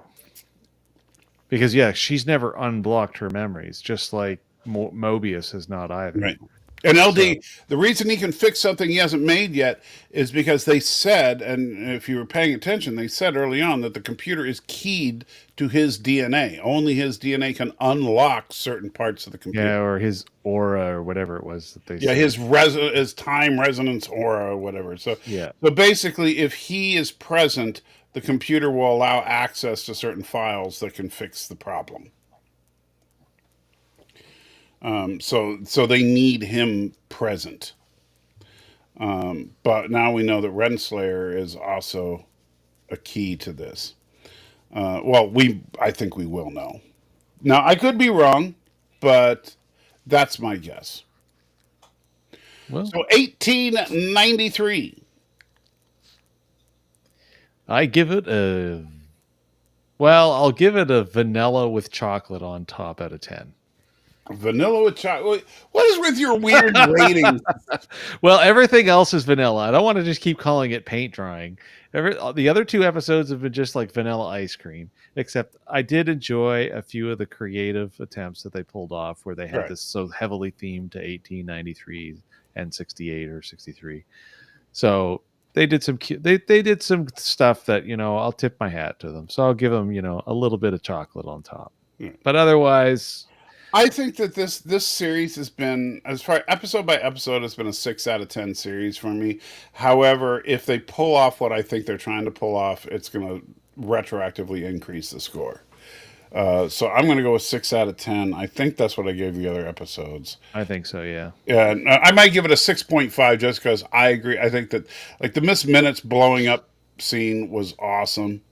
I actually really enjoyed that scene. It caught me off. They had a couple of twists that I did catch me, which I like when they dumped Renslayer. I was not expecting that. I was not expecting Miss Minutes to turn Basic Instinct. So I like when a show can do things that make sense within universe, but also can catch you off guard a little bit. We'll see what they do though. And Bradley says it makes perfect sense to me. This will be their way of turning Kang into a female, and every later show and movie made Kang and in it. Yippee. Well, I don't think, Bradley, let me say this. I don't think it's necessarily just a plot to make Kang female. But I do think it is a way to give them an out because Jonathan Majors is damaged goods right now. And I love Jonathan Majors, the actor. I think that he's done a wonderful job in the now the three major parts we've seen him play as this character. However, if he is convicted for abusing his girlfriend, first of all, I think they need to lock him up. And if he's locked up, he ain't making movies. And Marvel knows this. Right? So it would make perfect sense that if he gets locked up, she can take over. I don't have a problem with that. I also don't have a problem with the fact that if they're consolidating the timelines, that they could just kind of drop the whole Kang plot. They could punt this thing off into left field and right, and just reintroduce somebody else. Right. There is still, they still have the greatest comic book villain of all time that they haven't touched, Victor Von Doom. And, once people get a taste of the real Doctor Doom, I think people are going to completely forget about Kang. Doctor Doom makes Thanos look like an amateur. So I really want to see Doctor Doom. I want to see Doctor Doom and Galactus and get rid of, I think go ahead and call the movie Secret Wars that they're building to, but do the classic Secret Wars with the Beyonder, not this crap with Kang. Yeah, because this is just not. Yeah. Functionally, for the broad audience, this is just not working. Do you know the Beyonder story? Nope. Yeah. It's much simpler. And it's actually more or less like a Star Trek story. So what happened in 1986, they did the original Secret Wars story, and I loved it. All around the world, at random, seemingly at random at least, these big artifacts started showing up. Like one showed up in Central Park. One shows up in somewhere. They just start popping up all around the world. And so superheroes from around the world start investigating these things, as do supervillains when they show up in their villainy headquarters and stuff, right? And as soon as they make contact with these things, then the artifact disappears along with the hero/villain associated with it. And that was how every single comic book in Marvel ended 1 month. Right? Okay. So then the following month, every single comic book started with those same artifacts showing back up, the heroes coming back, and them saying, holy crap, that was insane, and then of course the big thing saying, want to know what happened? Check out Secret Wars. Which was a clever little way to advertise it, right? Yeah. And they also made certain changes to entice people to read Secret Wars. So, when Spider-Man disappeared, he just looked like Spider-Man, right? When he came back, he had a black costume. And I was like, whoa, where'd he get the black costume from? Yes, the black costume was not a piece of goo from space. Oh, so that okay? Because I always understood that the black costumed Spider-Man was first brought out with Venom. It is Venom. But it didn't come from space. It came from this interdimensional thing.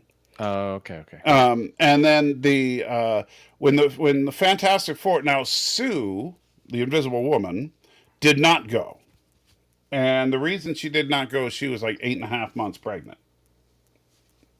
So she was in the Baxter building when Reed, Ben, and Johnny, the Mr. Fantastic, the Thing, and the Human Torch, they went to investigate the thing, and the three of them disappeared, right? When they came back, it was Reed, Johnny, and She-Hulk. I'd have to probably read this. Exactly. And everybody's like, what happened to the Thing? Where did he go? And it's like, you want to find out? Read Secret Wars, you know. And so they made changes to the lineups and costumes and stuff like that. So then you get Secret Wars Volume 1, and you find out, so there are these two like stadiums. They look floating in space. And one of them has the three members of the Fantastic Four, the X-Men, the Avengers, and Magneto. The other one has Doctor Doom and Kang and a group of bad guys called the Wrecking Crew and Ultron and a few other bad guys. Well, the Wrecking Crew, weren't they in the... They were in the She-Hulk series. Yeah. And Galactus, right? They're all in the other one. And everybody's kind of confused, like, where the heck are we? And all of a sudden, the sky rips open in what looks very much like in Spider-Man No Way Home, when the sky ripped open and Doctor Strange was trying to keep the multiverse intact. It looked a lot like that. So the sky rips open around them, and you hear, "I am from beyond." And this is a character that we only know at this point as the Beyonder. And so the Beyonder is the living embodiment of another universe. And he goes, "I am from beyond. I've been observing your universe, and I don't understand this concept that you call good and evil. So I decided that I would put it to the test. So I've gathered together that which you call good and that which you call evil. And I'm going to put you on a planet and let you fight to the death. Whoever wins, I will give you anything you want, and nothing is beyond my power." So Galactus immediately is like, holy crap, this guy's for real. And keep in mind, you know how powerful Galactus is. Yeah. So Galactus is like, holy crap, this guy's for real. This guy can end my hunger. And you know, yeah. And so Galactus doesn't even want to wait. He like charges at the Beyonder, say, I will, end my hunger now. And the Beyonder smacks Galactus down like he was a fly. And so that's how they kind of establish at the beginning just how powerful the Beyonder is. But yeah, you're not going to be able to beat the Beyonder. So you will have to fight this out. And because the hero, and it's funny because when the heroes first start talking about it, their main motivation is not to get some grand prize, is to prevent the villains from getting the prize. Yeah. And then they're also upset because they're like, but why is Magneto with us? And to which Magneto answers, because the Beyonder can see into our minds. He knows that my cause is just. Oh, cute. Yeah. Which was always kind of a theme that they did actually maintain to a good extent in the in the That's the Fox one thing they movie. did do well in the movies is that Yeah. Magneto and Charles are basically they have the same beliefs deep down. They care about mutant rights. Yeah. But Charles just believes in a pacifist solution. It's basically it's the old Martin Luther King versus Malcolm X kind of thing. Yeah, exactly. Yeah. And so his cause is just, even if his methods are a bit rough. And so that's why Magneto is put with them, but the heroes refuse to work with Magneto. So Magneto goes off on his own. Interesting. And then the heroes don't really trust the X-Men, so the X-Men go off and kind of hang out with Magneto. Yeah, I mean, And that so, but might be doable in a whole movie arc, but well, keep in mind, it was a 12-part comic book miniseries. I would say you do it as if you do it as 2 or 3 films, it could be awesome. yeah, I would do it as a trilogy of films, to be honest. That's how I would like to do it because, the first one you would just call Secret Wars or something like that, and then yeah, and then you take the titles of some I did the second one I would probably call X-Men Attack because that's what one of the issues was, which was really cool when the X-Men went on the offensive, and then. You maybe call the last one Armageddon or something, and ultimately the ending of it had Doctor Doom. Remember, I do say everybody underestimates Doom because they think he's just an ordinary person. Doom actually manages to siphon away the Beyonder's power and put it in himself. Oh, I was gonna say Doctor Doom, from everything I've Yeah. understood, is actually way more powerful than most people ever give him credit. Right. So Doctor Doom literally sucks away the Beyonder's power. And so then, he just absolutely, and the funny thing is that the way, like I said, it's a 12-part series. Doctor Doom steals the Beyonder's power in issue 11. And at the end, Captain America is sitting there. They're all at a table. All the heroes are at a table. And Captain America is like, well, Doctor Doom, and Doctor Doom basically said, hey, you know what? We're going to peace out. I'm cool with everybody.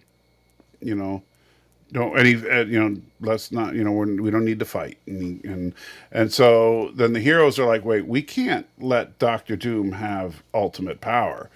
That's not good.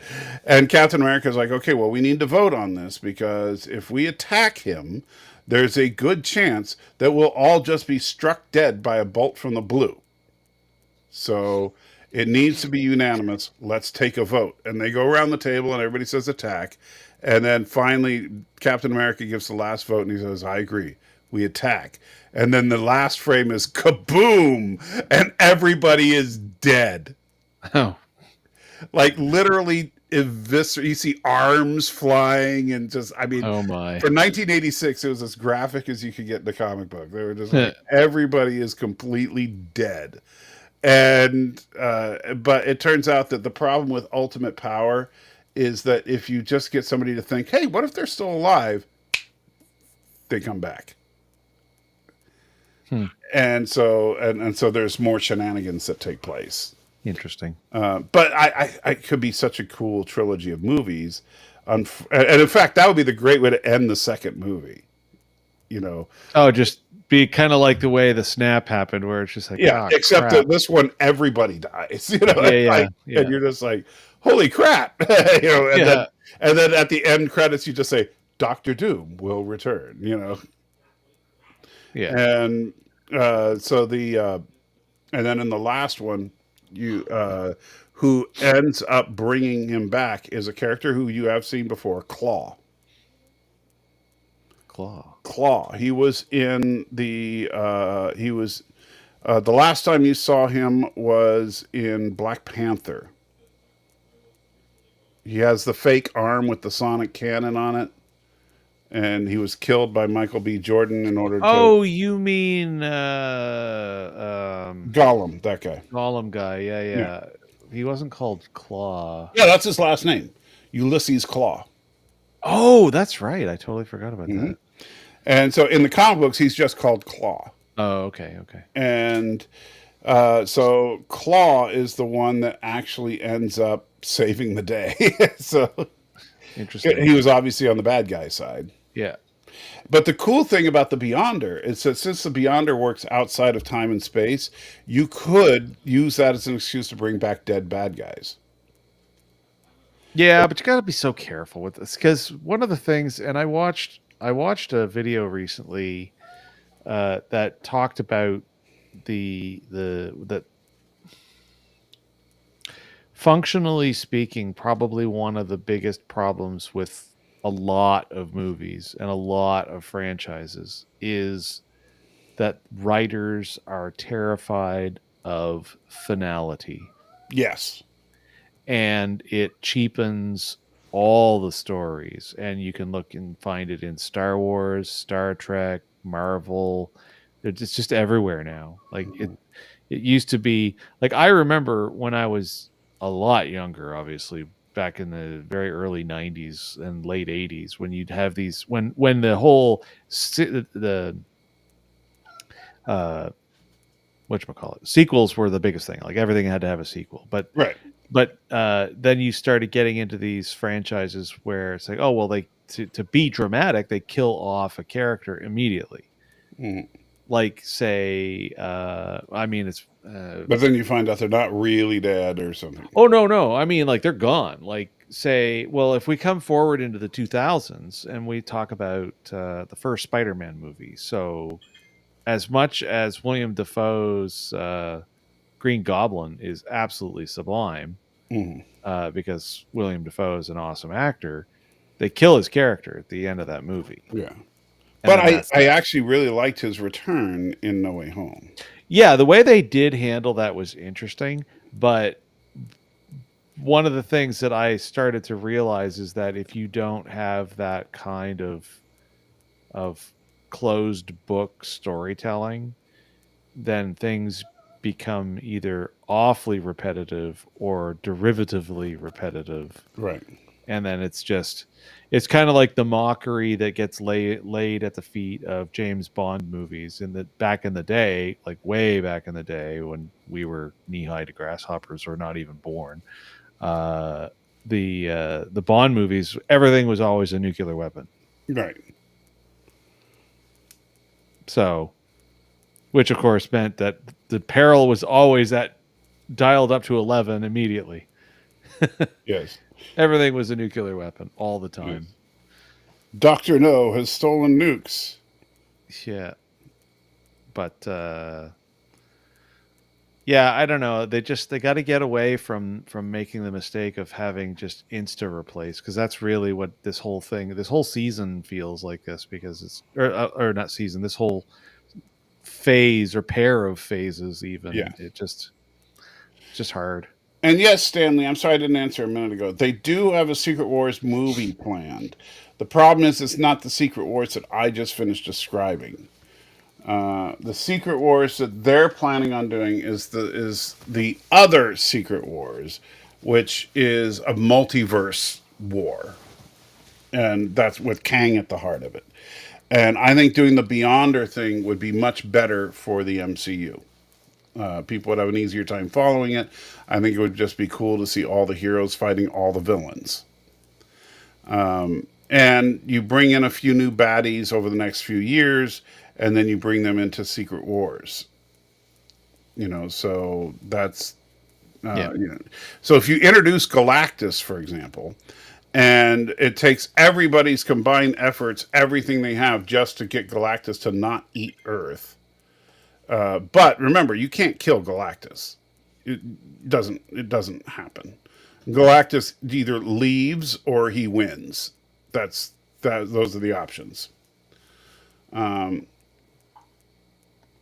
SVS Guru, thank you so much with another $5. Marilyn Monroe shaking her beautiful head at that. says, is it the writers or is it really the studios being afraid of losing a cash cow? I think that it's a combination. Unfortunately, writing is a lost art in a very real way. I think that unfortunately, screenwriting is it. You know, it used to be basically that screenwriters were writers first. Now, screenwriters are just screenwriters. Well, and I think also to an extent when you blend it together between it being studios, which equals mostly producers, and supervising directors, combined with the writers, you end up with the more, not more of necessarily, but you definitely have the opportunity for in that fear, you have too many people that are unwilling to say no to bad ideas. Right. And it's not like the George Lucas type of problem where no one was willing to say no to him, say during the prequels. But like, this is just, people are just afraid to lose access to their jobs, to potential revenue, to safe revenue, or what they think is safe. But if you look at some of if you look through some of the stories that there's some YouTube channels out there that have been slowly but surely piecing together some interesting collections of, production hell or whatnot on certain movies. And one of the more interesting things that I'm starting to hear repeated on a few what ended up becoming very good, long time, permanent, iconic movies or cult classics is that the original stories were absolutely trash. But because somebody pushed back and said, okay, your fundamental idea is interesting here, but what if you did this, this, this, and this? Right. Well, heck, look at Star Trek. That's what happened there. Actually, the big one I learned most recently was Predator. The original Predator treatment, it was only going to be Schwarzenegger, only against, the abomination of an alien creature that we know that was being played by Jean-Claude originally. But yeah, the Schwarzenegger looked at the script and he's like, this is stupid. But I'll tell you what, if you do this, this, and this, and you put like the squad of people and all this stuff in here, and you actually make this. Yeah, what if you make a team of badasses getting taken down? Yeah. And now we have, one of the most iconic action, alien, horror, thriller, shoot 'em ups in all of history. Well, and I think there's some self-preservation to it as well, because because we've seen, like in the last 30 years, a huge rise in the amount of writer-directors, right? People who both write and direct the same film, which I think is a bad idea. In part because it's very rare to see a movie that's written and directed by the same guy that doesn't have an out for a sequel, because they want that other job. So they're going to make sure they write into it that, ooh, the bad guy's still out there, or ooh, the hero's ready to fight another day, or whatever it is.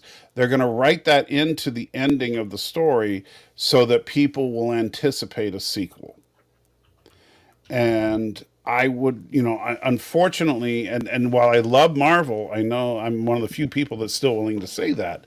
I do love Marvel. I love Star Wars. I love Star Trek.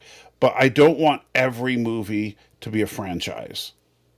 No, and that's another thing that I really miss from, and my friend Sean, when this is like 6 or 9 months ago, we went down this rabbit hole, and I think I've told you about this before, where he found this great listing that had the ability to check off the movies that you watched and didn't watch. Right. So it wasn't literally every single movie that was released, because that would be crazy, but all of the major English language films that like were the top 50 movies of each year or whatever. It was more than 100, but it was all English, and it was all movies that actually went to the theater. So no direct disc releases or anything like that. And when you go looking through, especially the 90s and early 2000s, the number of absolute smashers that never got a franchise that are hugely rewatchable 20, 30 years later. And they continue to drive sales of physical media so long as physical media is still available. And frankly, they feed back into the fact that those good movies with those actors and actresses in them and the writers and the directors that are attached to those films, it's a resume. Right. So it drives people to want to watch more of those people's content, the actors and actresses and directors and writers. Actually in the science fiction realm in particular, unfortunately, rest in peace, but people like Stan Winston and the Creature Shop were enough to drive people to movies even. Right. Because Look films at that they were Predator and involved stuff. with, Yeah. Predator and Aliens, some of the things that they were involved with became so absolutely iconic that it's like, hey, if Stan Winston and company are attaching themselves to this, it's probably going to be at least okay. Yeah. So yeah, you don't need to have this continuous running of these huge, giant 10-year long franchises that push too hard, too quick sometimes, as we've seen, and not just with Marvel, but they tried to the speed at which movies could be made in the 80s. The end result that we saw with one franchise, of course, was we got Star Trek V. Yeah. So you got to be careful with this kind of stuff. And I think about Tom Savini. Do you know who that is? No, that name he's done a lot of prosthetic work in Hollywood and stuff. And if I see his name in credits, I want to go see it. But one of my favorite things, he actually has appeared in films. And my favorite is from Dusk Till Dawn. He plays a character called Sex Machine.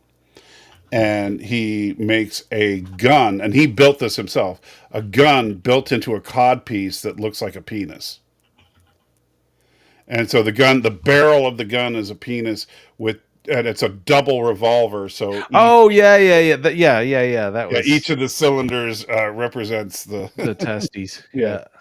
But that's, he likes to do practical work like that. So if I see now, Tom Savini's 76 now, so I don't think he's actively working anymore. But and most of his stuff is really cheesy. But he's done like lots of zombie work and stuff like that. And but he does really good makeup and prosthetics. But yeah, I mean, unfortunately nowadays everybody's hooked on the idea of making everything a franchise.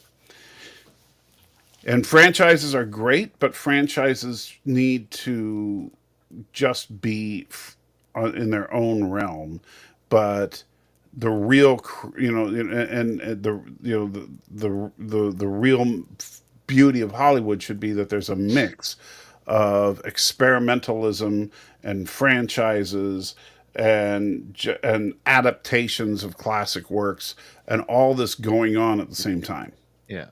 So just for the fun of it here, no, that's not listed in order. No, keep going. But yeah, and I wish that they would realize that not everything has to be an MCU.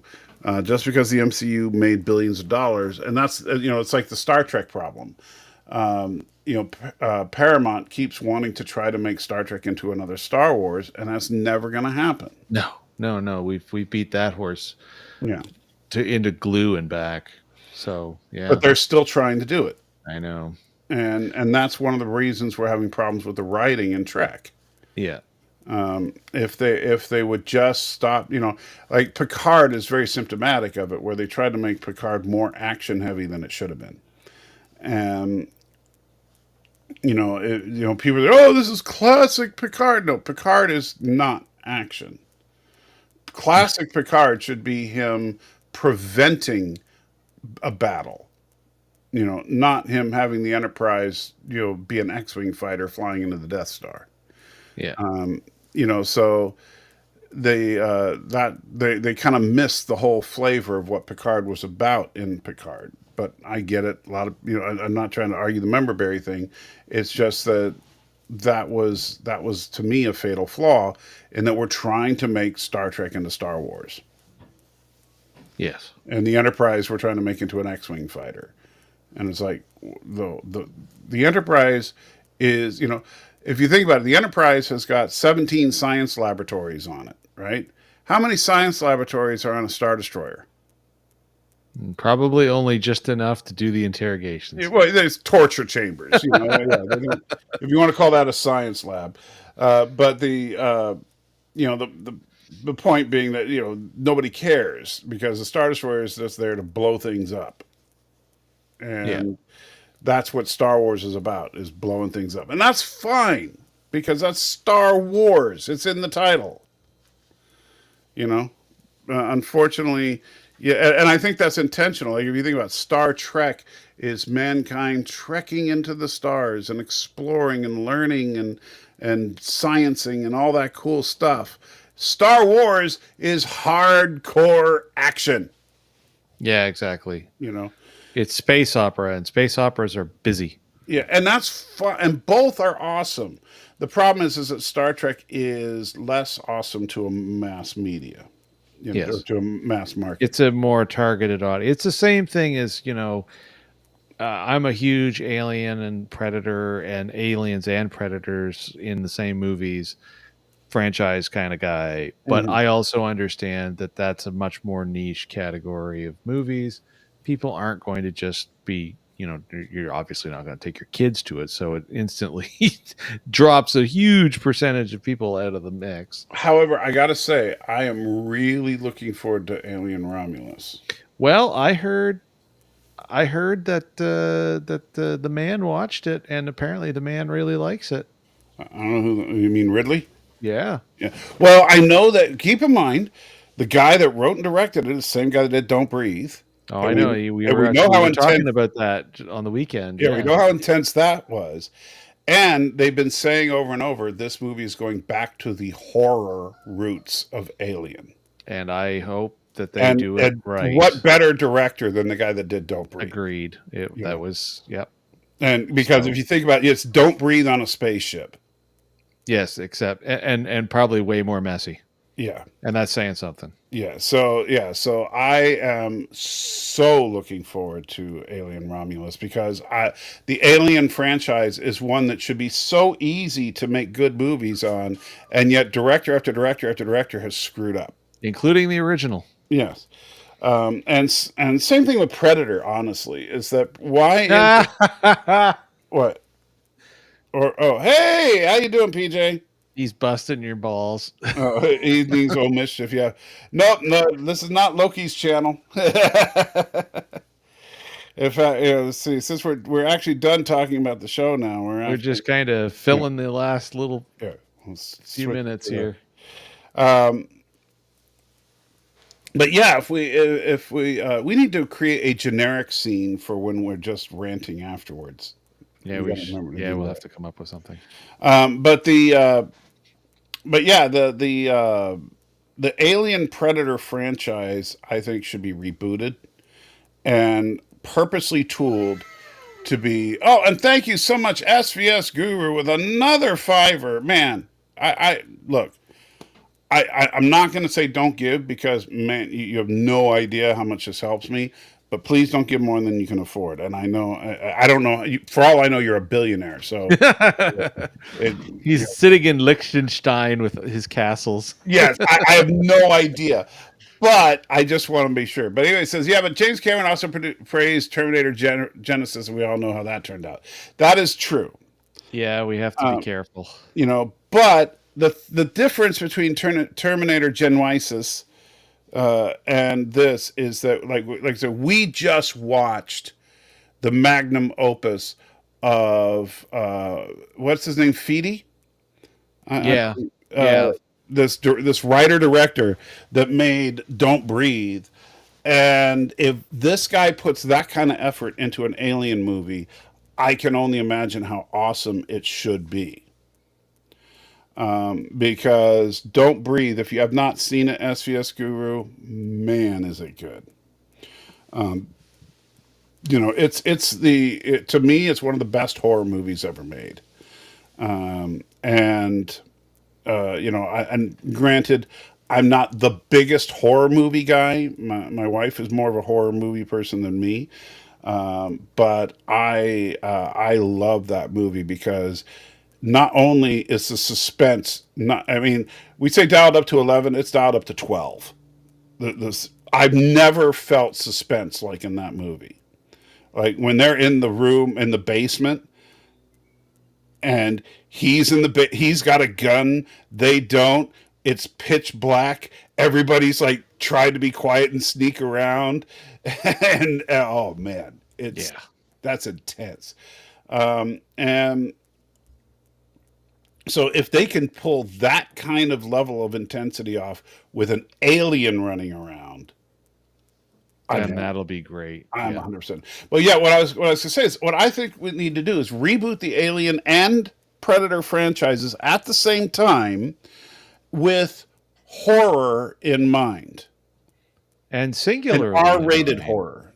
Huh? Well, and singularly in mind, like the one of the things that's been talked about many times with that particular franchise on the overall is that the one movie that they had a chance but they let it get away was the first Aliens versus Predator.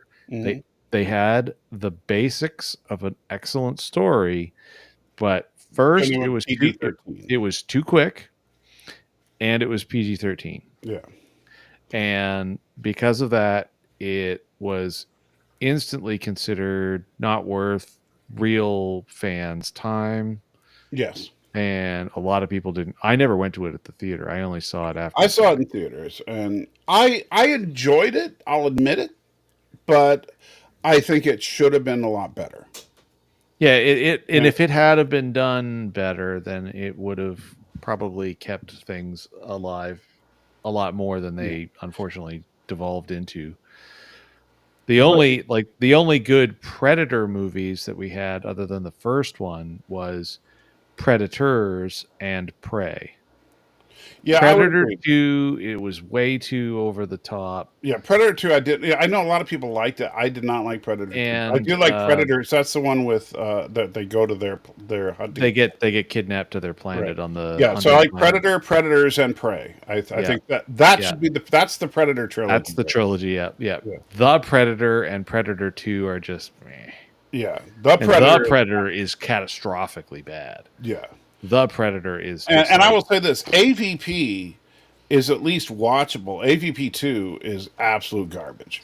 Oh, I watched that movie, and man, you want to talk about, okay, there's Derivative, and then there's AVP 2 Requiem.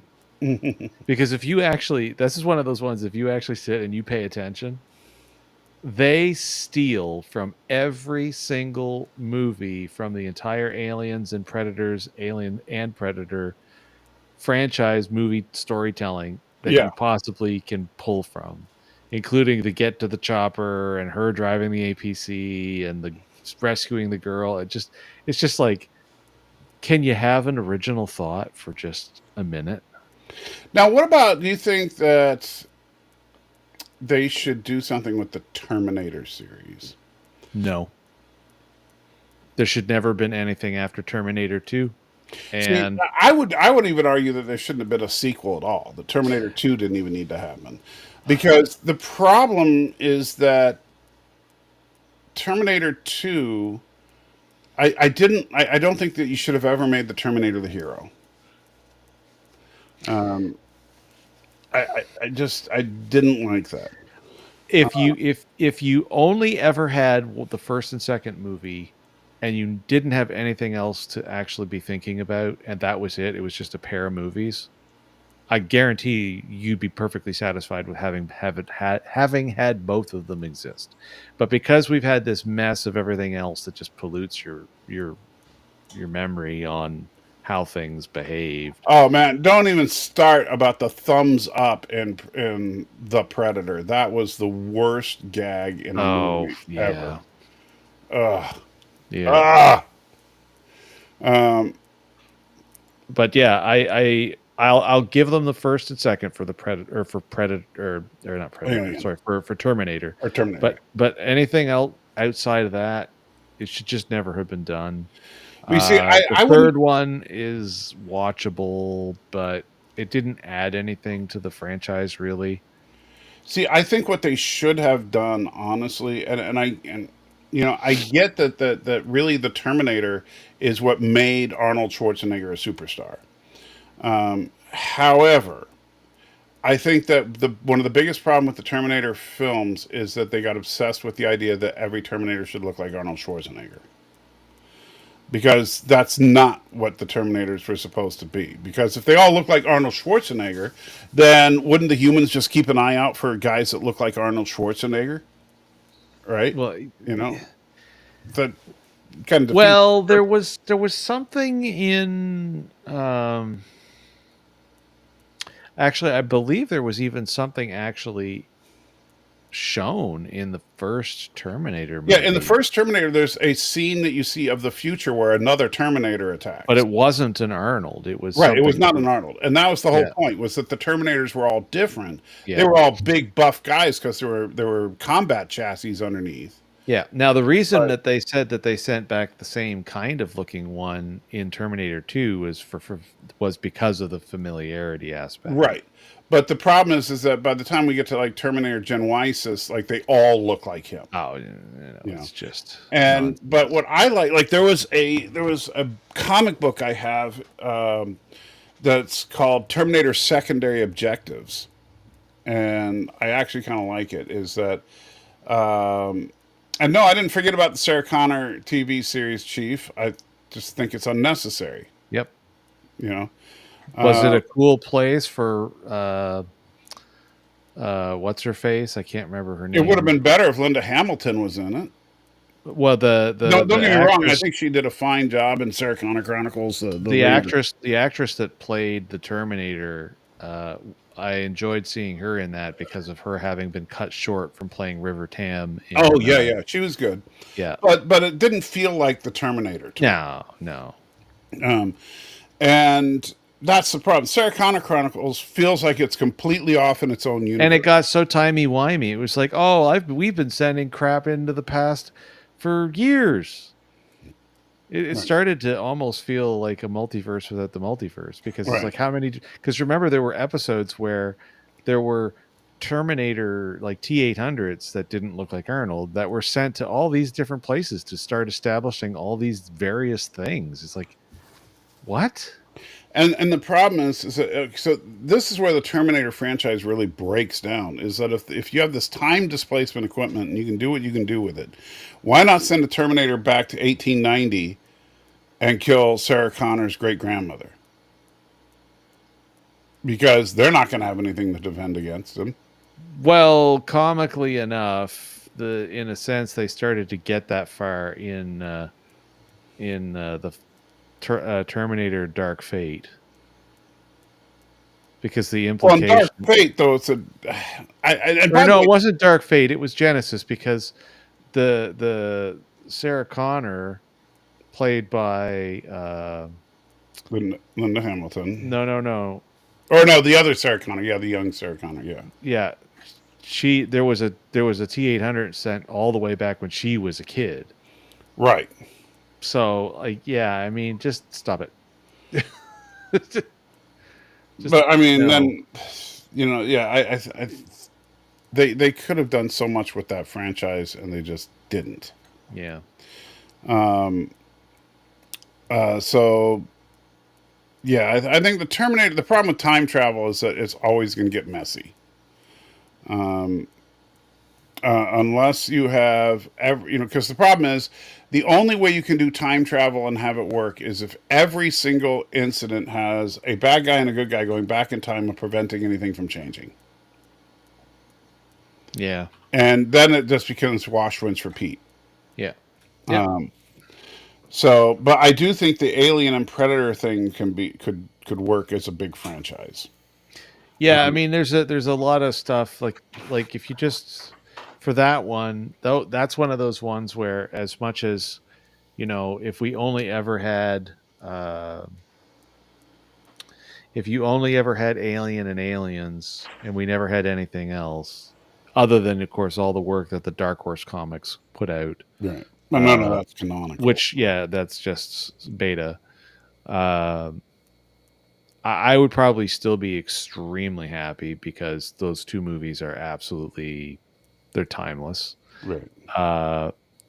But there was a huge amount of things that didn't feel like contrivances in those movies that were never fully explained. And unfortunately, whenever they eventually did try to explain some of them, like the engineers or the space jockeys, depending on how you want to refer to them as, what we got was nothing like what we were hoping to get in Prometheus in particular. Well, the problem with Prometheus is that the sequel to Prometheus never got made. It did. We got Alien Covenant, or not? Was it Alien Covenant, or was it the? Yeah, Alien Covenant is the sequel to it. Well, except that no, it wasn't. Alien Covenant was the movie where they started out and just threw away what happened with Prometheus, because the sequel to Prometheus was originally going to be a deep exploration into the engineers and their whole lore, and the survivor from the first one doing her whole thing instead of her getting killed off screen. So Prometheus was supposed to be the launching point to a whole saga about the engineers, and instead, since it didn't get the big rave reviews that Ridley Scott was expecting, they just dumped it.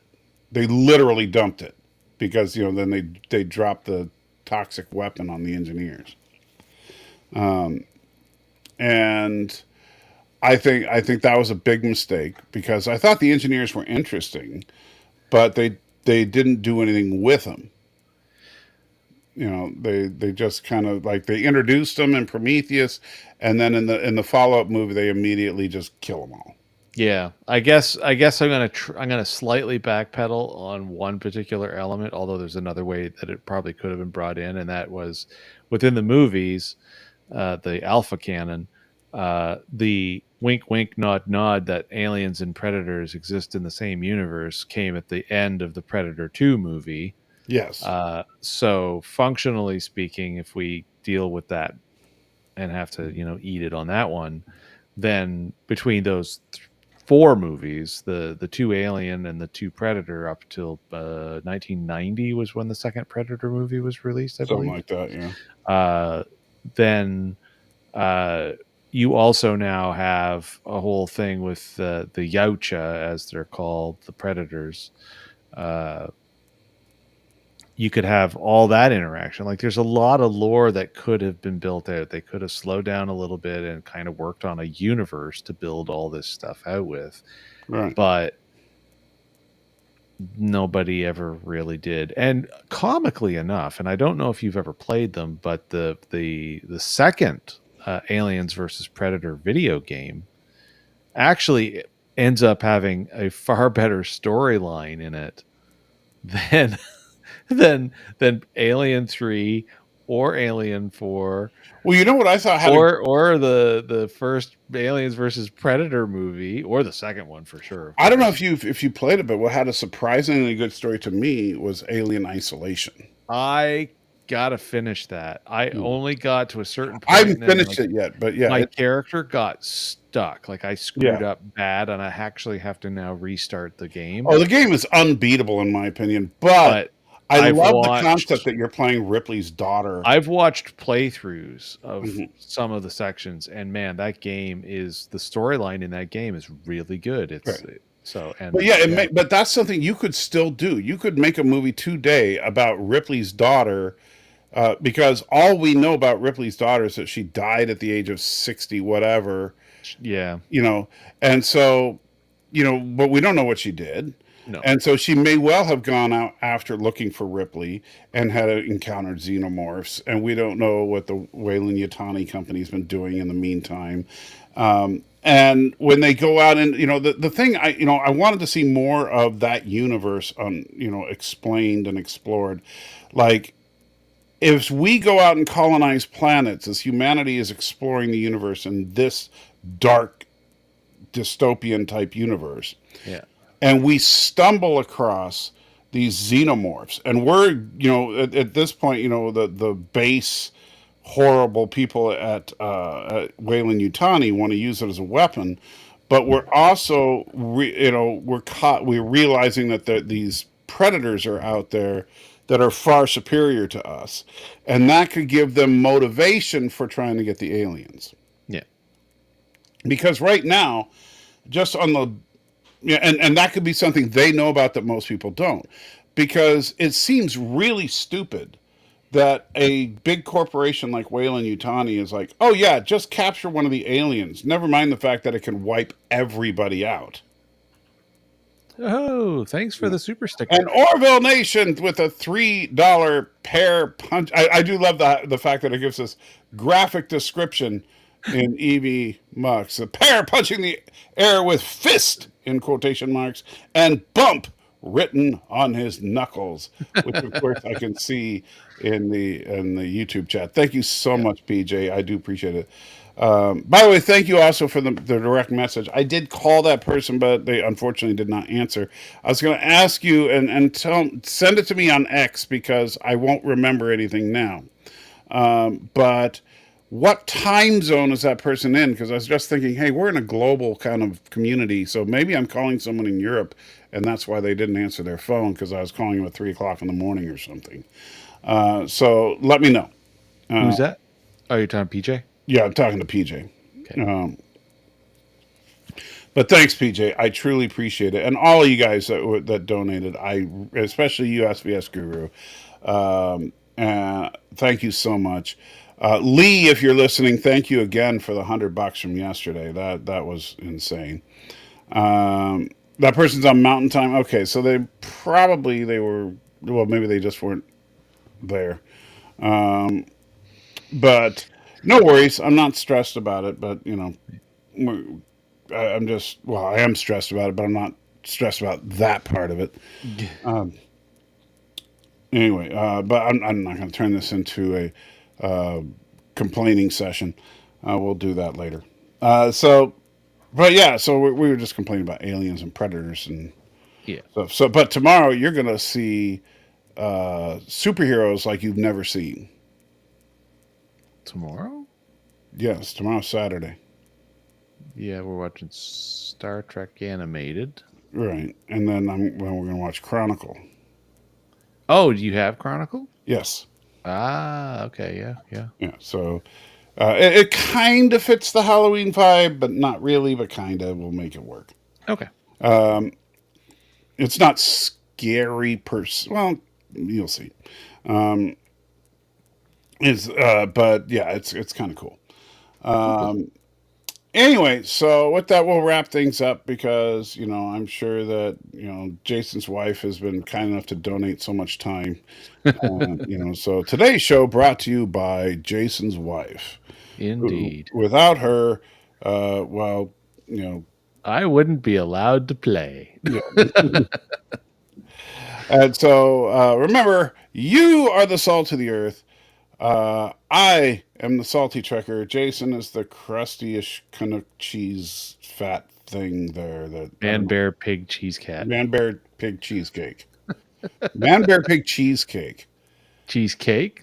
Yeah. Cheese it's cat. It's like you're a stripper. Man, bear, pig, cheesecake. Right. Ladies and gentlemen, give it up for Man, bear, pig, cheesecake.